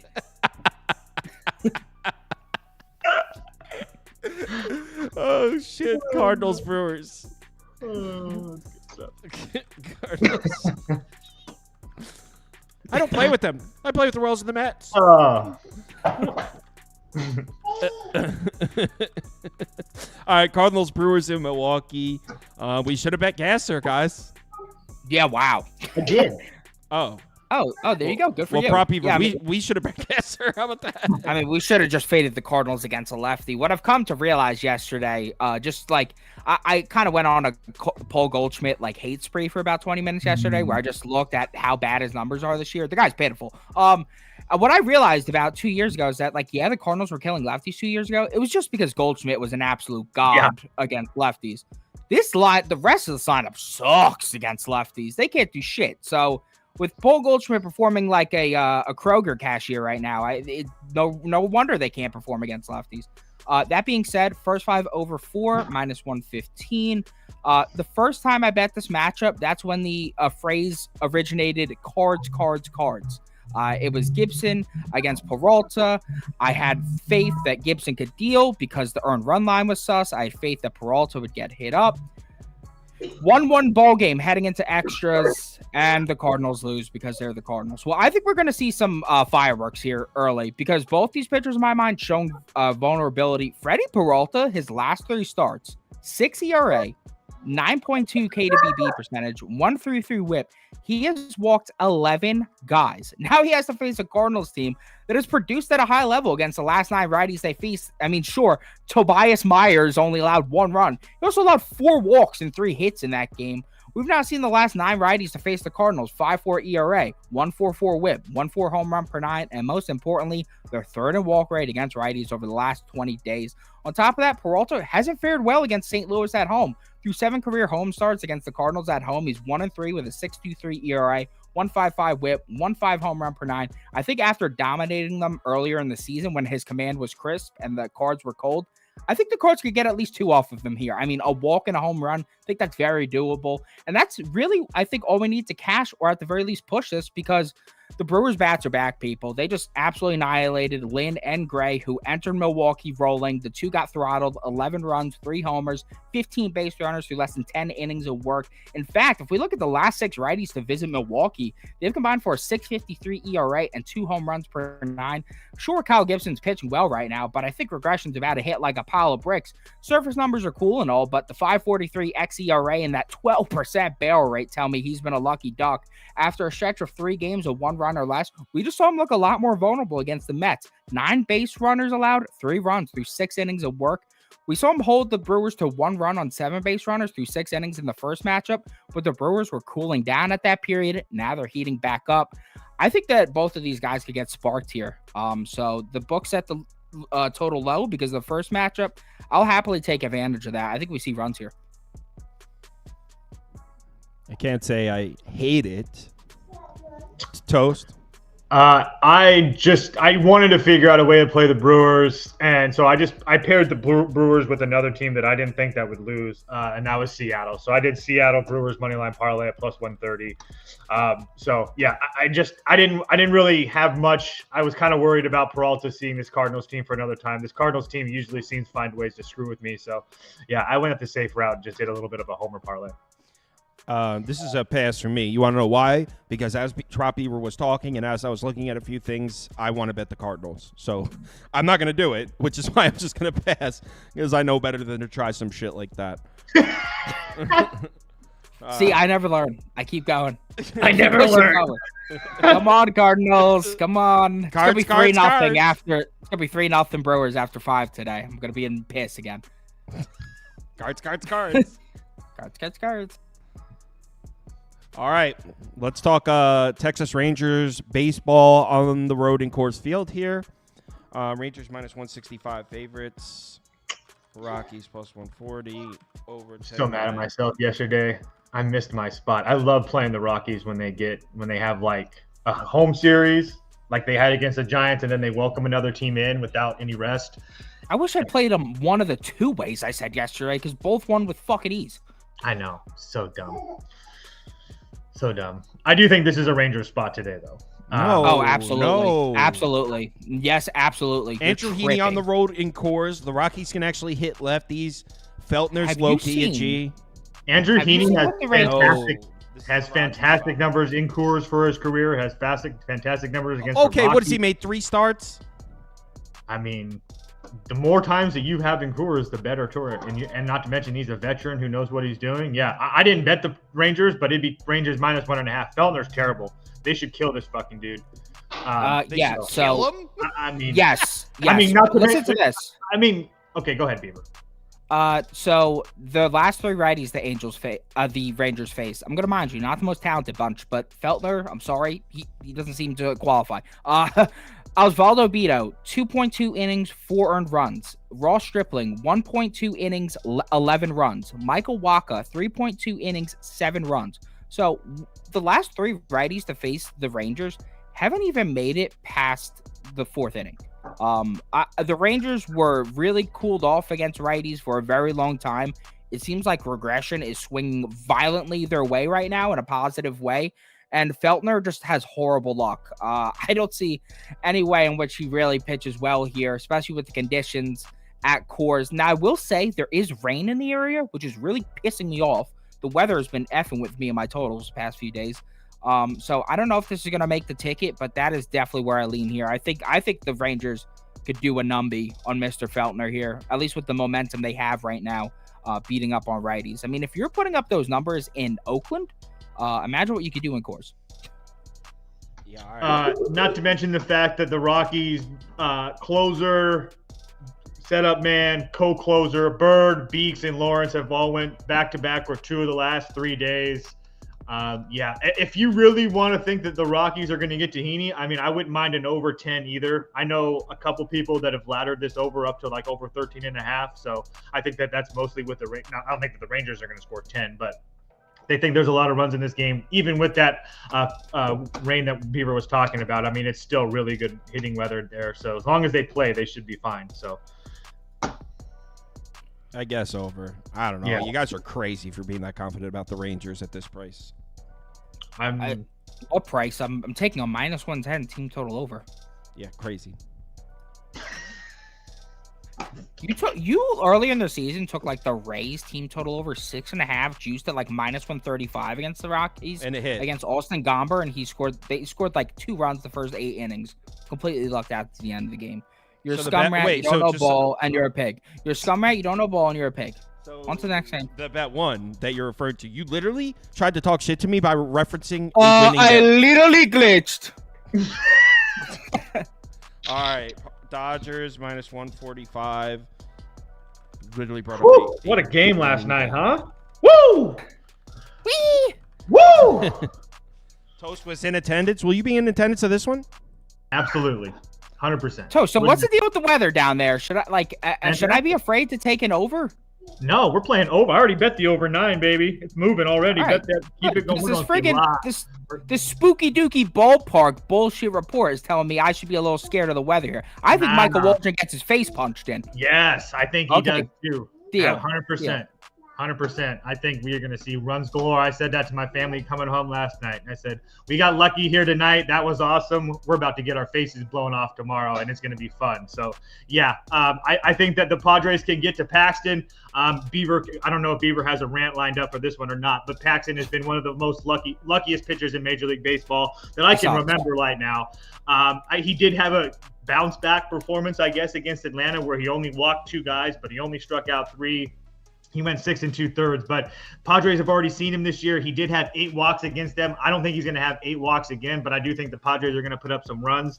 And Matt Waldron, I tried to trust him on the road in a specific spot. He gave up 8 runs in 3 innings. At home this year, 6 innings, 4 runs to the Reds, 7 hits, 5 runs to Toronto. 4 innings, 9 hits, 4 runs to St. Louis.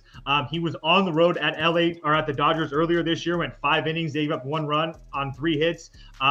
Especially with the Dodgers already seeing him, I think that the Dodgers could put up 7 or 8 runs here tonight easily. So, yeah, I think that there's a lot of scoring here tonight.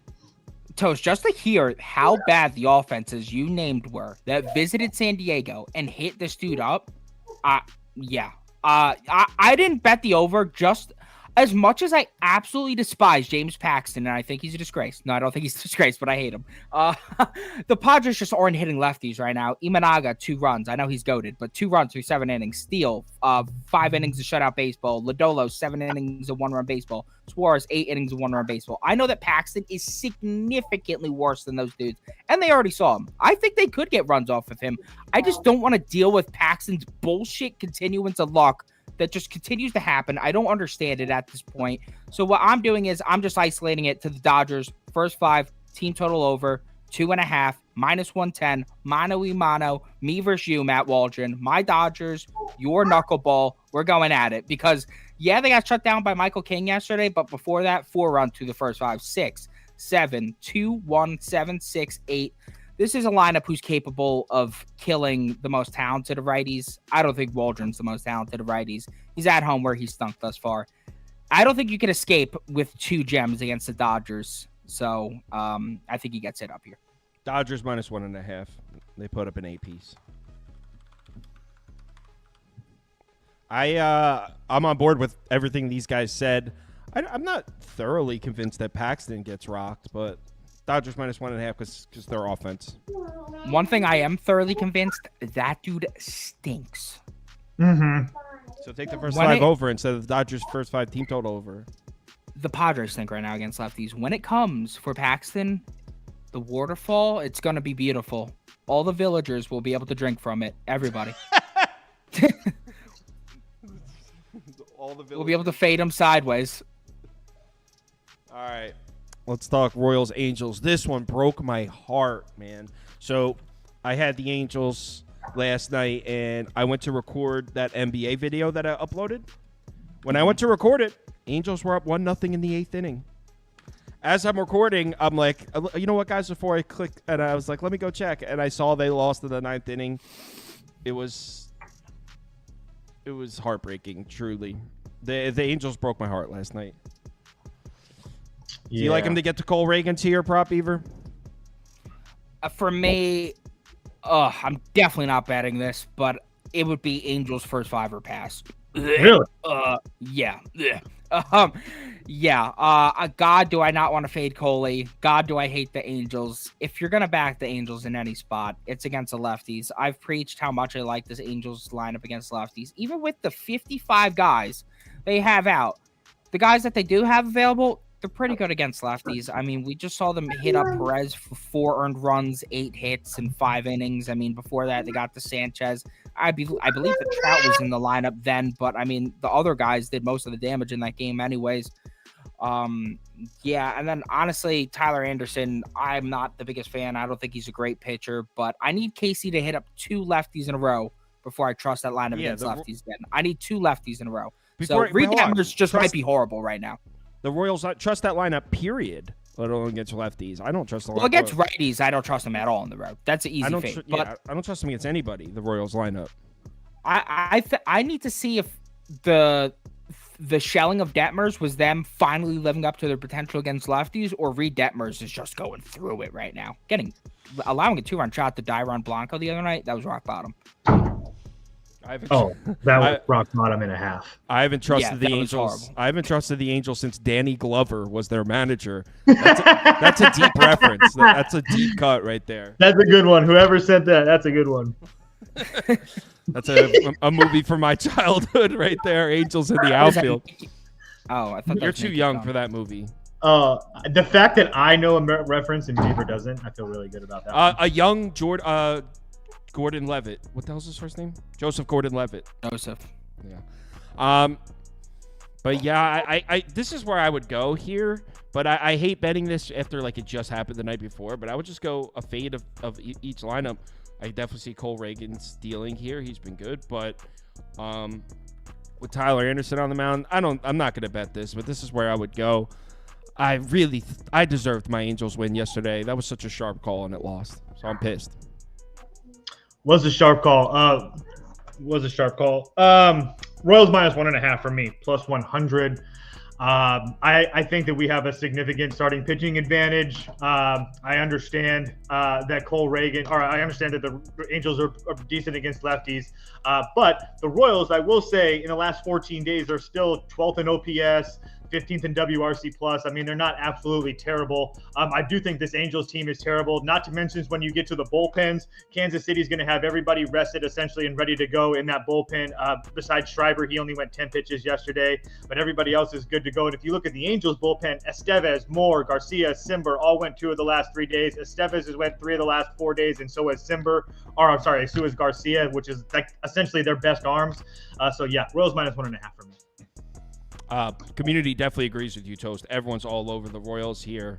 79% to 14%. Also, the Royals have been kind of sneakily making me some money. They're 7-3 their last 10. They're one of the hotter teams in baseball right now. They should be 6-4 in their last 10. Probably should be, yes. All right, so let's talk Oakland, Seattle. This is the last MLB game, and then we'll do – these guys will bounce. Actually, we'll do the community parlay first, and then I got system plays to go through the 2 NHL games right after that. So if you're interested in hearing from system plays for the NHL, just stick around right after the community parlay. All right, Oakland on the road in Seattle. Bryce Miller against Dylan Cease. That's not Dylan Cease. No, it was undecided yesterday. The name, what is the guy's name? It's Estes. Joey Estes. Can you spell it? Estes. Estes. Okay. All right. I know. Oh, Toast, you already mentioned that you had Seattle paired with Texas. Yeah. Was it? No, not Texas. Who the hell was? Oh, Milwaukee. I would also play Seattle minus 1.5 here too. So, whatever you want to play, either way. I think that Bryce Miller is looking for a little bit of revenge right now after a subpar start against the Astros. Not to mention his last time he faced this Oakland lineup last year, he didn't look great against them. He gave up 3 runs. Prior to that, his 2 starts before that, he blanked them. So I think Bryce Miller gets his groove back here at home. It's at night. The Mariners should be able to get to this Estes kid. They saw this kid last year, and they gave up. Estes went 4 2/3 innings, gave up 6 and 5 runs. So Seattle should win this one pretty easily. Yeah, I mean, I wouldn't go to Oakland here. Prop Beaver. I have nothing for this one. neither. I'm not playing the guessing game. Community like Seattle, as you would imagine. 69%, 19% Mariners. All right, let's move on to the next game. Oh, that's the last one. We're on to NHL now. So let's do a quick community parlay. I'll make it fast because it's after 1 o'clock. So I know you guys got I made an underdog as well. You're so kind, Prop Beaver, for you to do that for the viewers. I know. I know. I open up the Discord, and the first message I see is Kyle's on the Marlins. What the fuck is going on? It's gonna be one of those days. Oh, that made me so happy. Was it Shipley? No, it was. No, it wasn't. Someone needs to piss test that dude. You cast your votes for the community. For what? He's just gonna come up positive. Yeah. If anything, you don't need to. Don't waste the test. Don't waste the money. Community parlay.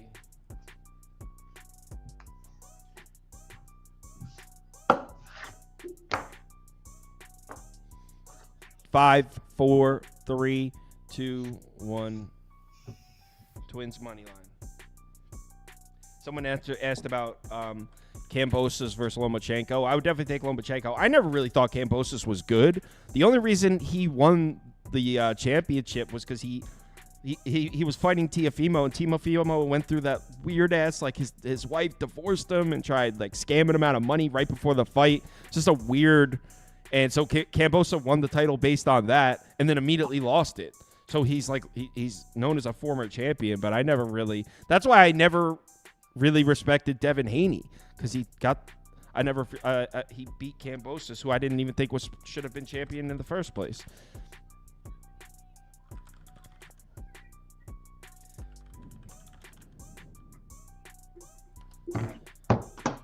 Astros tie. They like the Tigers.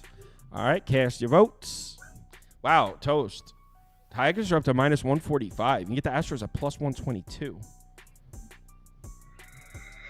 At plus 110, it was just kind of a pass for me. But if I can get Astros like plus 130, You can get them plus 125, that's close. 124.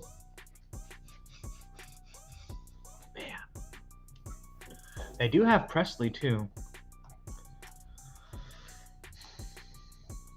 Phillies by a landslide. So the community parlay just lost because the Fish are winning today. I think I have to bet Houston. I know. Why? What just happened? I wasn't paying The attention. price moved 20 cents. You can get That Houston. happened yesterday, and those pieces of shit won. All right, then don't bet it. That's true. Stick to your Dodgers first 3 team total over under Ks. Stick to that. Well, I'll stick to my shit that people love. Yo, Giants is now plus 127. You can get Giants at plus 130 now.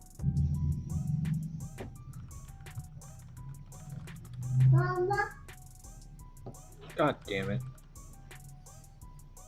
Cast your I'm gonna- votes for the third leg. I'm gonna fucking bet the Giants again at plus 135. I don't give a. He's unhinged. I am. Yeah. Proppy, I love how you gassed up the Tom Brady roast to me, and then me and Andy watched it, and we're like, I thought it was solid comedy. it didn't even make the top 5 of roasts. Well, you're a contrarian. Nothing is ever. I good to love people the like you. roasts. That wasn't a great one. Okay. I have a question. Did they show the like? I heard that they cut some of the stuff off of the roast like after it wasn't live. I don't know. The main thing that people are referencing with that is the fact that Kim Kardashian was booed when it aired live. Like, she got the shit booed out of her. Yeah, it And was then when funny. she started talking, when it wasn't, I don't know why, because people were freaking weirdos, dude. And then when she's like, when it was on the rewatch, like the streamed version of it afterwards, it didn't show the boo. They cut it out. That was a funny joke when he was like, not because she's here tonight, because he had to leave her with her dad or whatever. That shit Yeah, was that was hilarious. People booed Kim Kardashian? What? I know, right? Like, what? Like, what do you like? Yeah, What do you mad? Like, why don't you like? Like, what- exactly. Why are you mad at Kim Kardashian? Exactly, my thoughts. Sometimes these people just gotta let it out. I guess. Yeah, it was like kind of like all the hate Taylor Swift got from NFL. We Instagram post of like Taylor Swift singing a song, and it would be like, "Not talented, ugly." It's like, what? Like, why are you commenting? She's just doing it for the screen time. Yeah, She knows the cameras are Hurts on her her. job. She's a. Why are you even watching it and commenting? You fucking freak.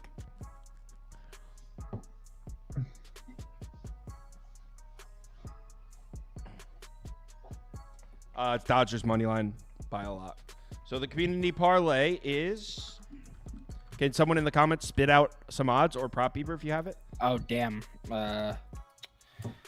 Community, help me out. Let's beat me to it. We got the Phillies. Phillies, Twins, Brewers, Dodgers. You thought it was feeling you? 1, 2, 3, 4. Parlay at 9:31. Plus 937. 937. Twins, Phillies, Brewers, Dodgers. Let's do an underdog real quick. Did you email it to me? Yes, sir. I didn't even check my email this morning. Ugh, I'm gonna have so many to go through. There's no worse feeling than opening your email knowing you haven't checked in like 16 hours. Ugh. Yeah, I get like 5 emails every 2 weeks. So Dude, mine is a war zone. Go ahead, Prop Beaver. Christian Scott, higher than 5Ks. Love the matchup for him today. Nestor Cortez, higher than 2.5 earned runs allowed. Rays at home against a lefty. Love that spot. Clevenger, lower than strikeouts. The velocity is gone, facing a horrendous matchup. Think he struggles today. So those are our 3 picks for today. We cashed our last 3 of 6. Let's make it our last 4 of 7. If you don't have an underdog pay, are you done? Yeah, I'm done. Can I do my thing now? Mhm. If you don't have an Underdog Fantasy account, it's available in any state highlighted in this map. So if you're in one of the states highlighted in yellow, head over to the website or download the app Underdog Fantasy. When you make your account, make sure you use the promo code BET, P-E-D. That'll get you deposit bonus match. You deposit $100, they will give you a free $100. You were like, woo! I was trying not to laugh. All right, Toast, enjoy your vacation. Prop Beaver will not bother you today. Enjoy your Saturday. I'll see you guys in the morning. Let's get System Plays I on know here. you'll probably hate me from yesterday. I stunk yesterday. I'm coming for redemption today. Hope everybody has a great day. See you later. Is System Plays in here waiting? There he is. What's up, man? Let's get you on.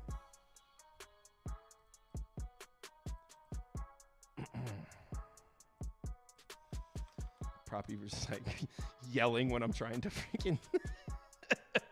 Yeah, it was pretty funny. All right. So we got. Oh, I don't have pie charts for the hockey, but who cares? Just 2 games, real quick. First up, Rangers Hurricanes. Just 2 NHL games, and someone said it in the comments before I even went live. Sportsbooks just continue to show Carolina a lot of respect here. Minus 155 facing elimination. Do the Rangers complete the sweep? Yeah. I'm a stubborn guy. I don't think they're gonna get swept.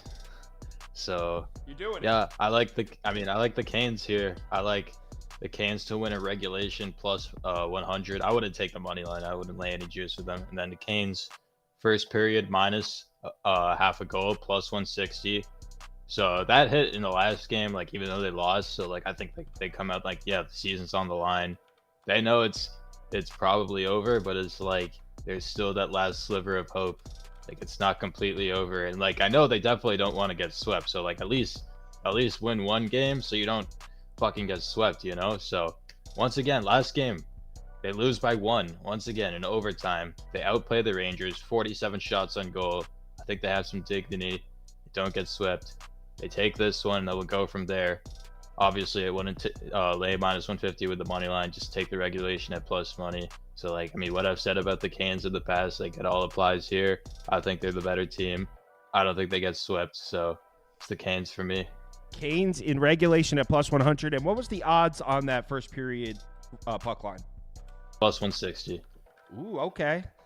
I mean, you could very well make the argument that they should have won one of those games. So. Oh, I think they should have won at least 2. Oh, really? Okay. Like, so. Yeah, for sure. But. So Hurricanes. Yeah, I mean, I would imagine most people are taking the Rangers at plus money. Actually, it's not too bad. No, it's crazy. Community's actually a little more split than I thought. It's 56%, 37%. So there are a lot of people betting the Hurricanes in this game. It's not completely one-sided. Also, one more thing. Oh, yeah, go ahead. Igor Shesterkin, over 30.5 saves at minus 120. Like, you just kind of got to play that, especially in an elimination game. You know that Carolina's going to be shooting the shit out of the puck. He had 45 saves in game 3, 54 in game 2. So, like, you might even want to, like, ladder it, like, get, like, over 40 saves, like, plus 500 or something.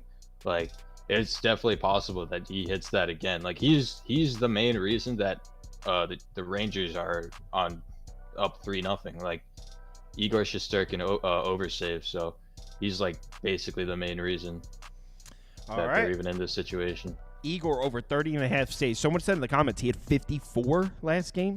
54 yeah, 54 in game 2. Oh, in game 2. That's crazy. Yeah. All right, and we got Colorado. Hold on, obviously this pie chart is wrong. Colorado, Dallas. Is this series 2-1 Dallas? It's 1-1. 1-1. This is game 3. Okay. Yeah. It's crazy that we're only on game 3. Like, this series is 1-1, and then the Rangers series, that series could end today. So, yeah. But, yeah. Games 1 and 2, they both went over. So, I'm right back on the over. I don't see any reason to not take the over here. I also like the first period over 1.5. That also hit in both games. If it ain't broke, don't fix it. Like, we know Colorado's going to score. The Stars were up 4-0, and they almost blew it again. They're up 4-0 in the second period, and then Colorado scores three straight. Just had to make the fans sweat. It was 4-3, and then Dallas got the empty net goal. They won 5-3. But we know that Colorado's not going to go silently. Like, they have the ability to score 3 goals in a matter of like 2 minutes. So, like, I can't get to any unders with this team. And we know Dallas is going to score right back. There's just nothing that would point me to an under in this one. Goals are just going to keep coming. Head-to-head matchups have always gone over. It's something like 9-1 to the over in the last like 10 meetings or something. So, yeah, over 6.5 full game. First period over 1.5. And of course, you got to take Val Nichushkin to score a goal. He scored in the last game. He scored in every playoff game for the Colorado Avalanche. So that's, again, it's plus money. It's like plus 170. So take that too. Nichushkin goal. Last time you said it happened, you said he scored a goal in every single game in the postseason, right? And so these graphics are mixed up down here. This game's in Colorado, and the Avalanche are minus 135 favorites. So it's the right odds, but just flip COL and DAL. I fixed it in the poll. Sorry about that. You can tell I'm not a hockey guy making the graphics. So according to this poll, it seems like everyone watching is betting Colorado here at minus 135. Gun to your head? I kind of agree. Okay. Yeah, Colorado would be the side for me. I think like they've always been a good team off of loss, especially at home. Like they probably have either the best or the second best home ice advantage. Like because like they play at altitude. You know how it is with like players getting used to like the altitude and stuff.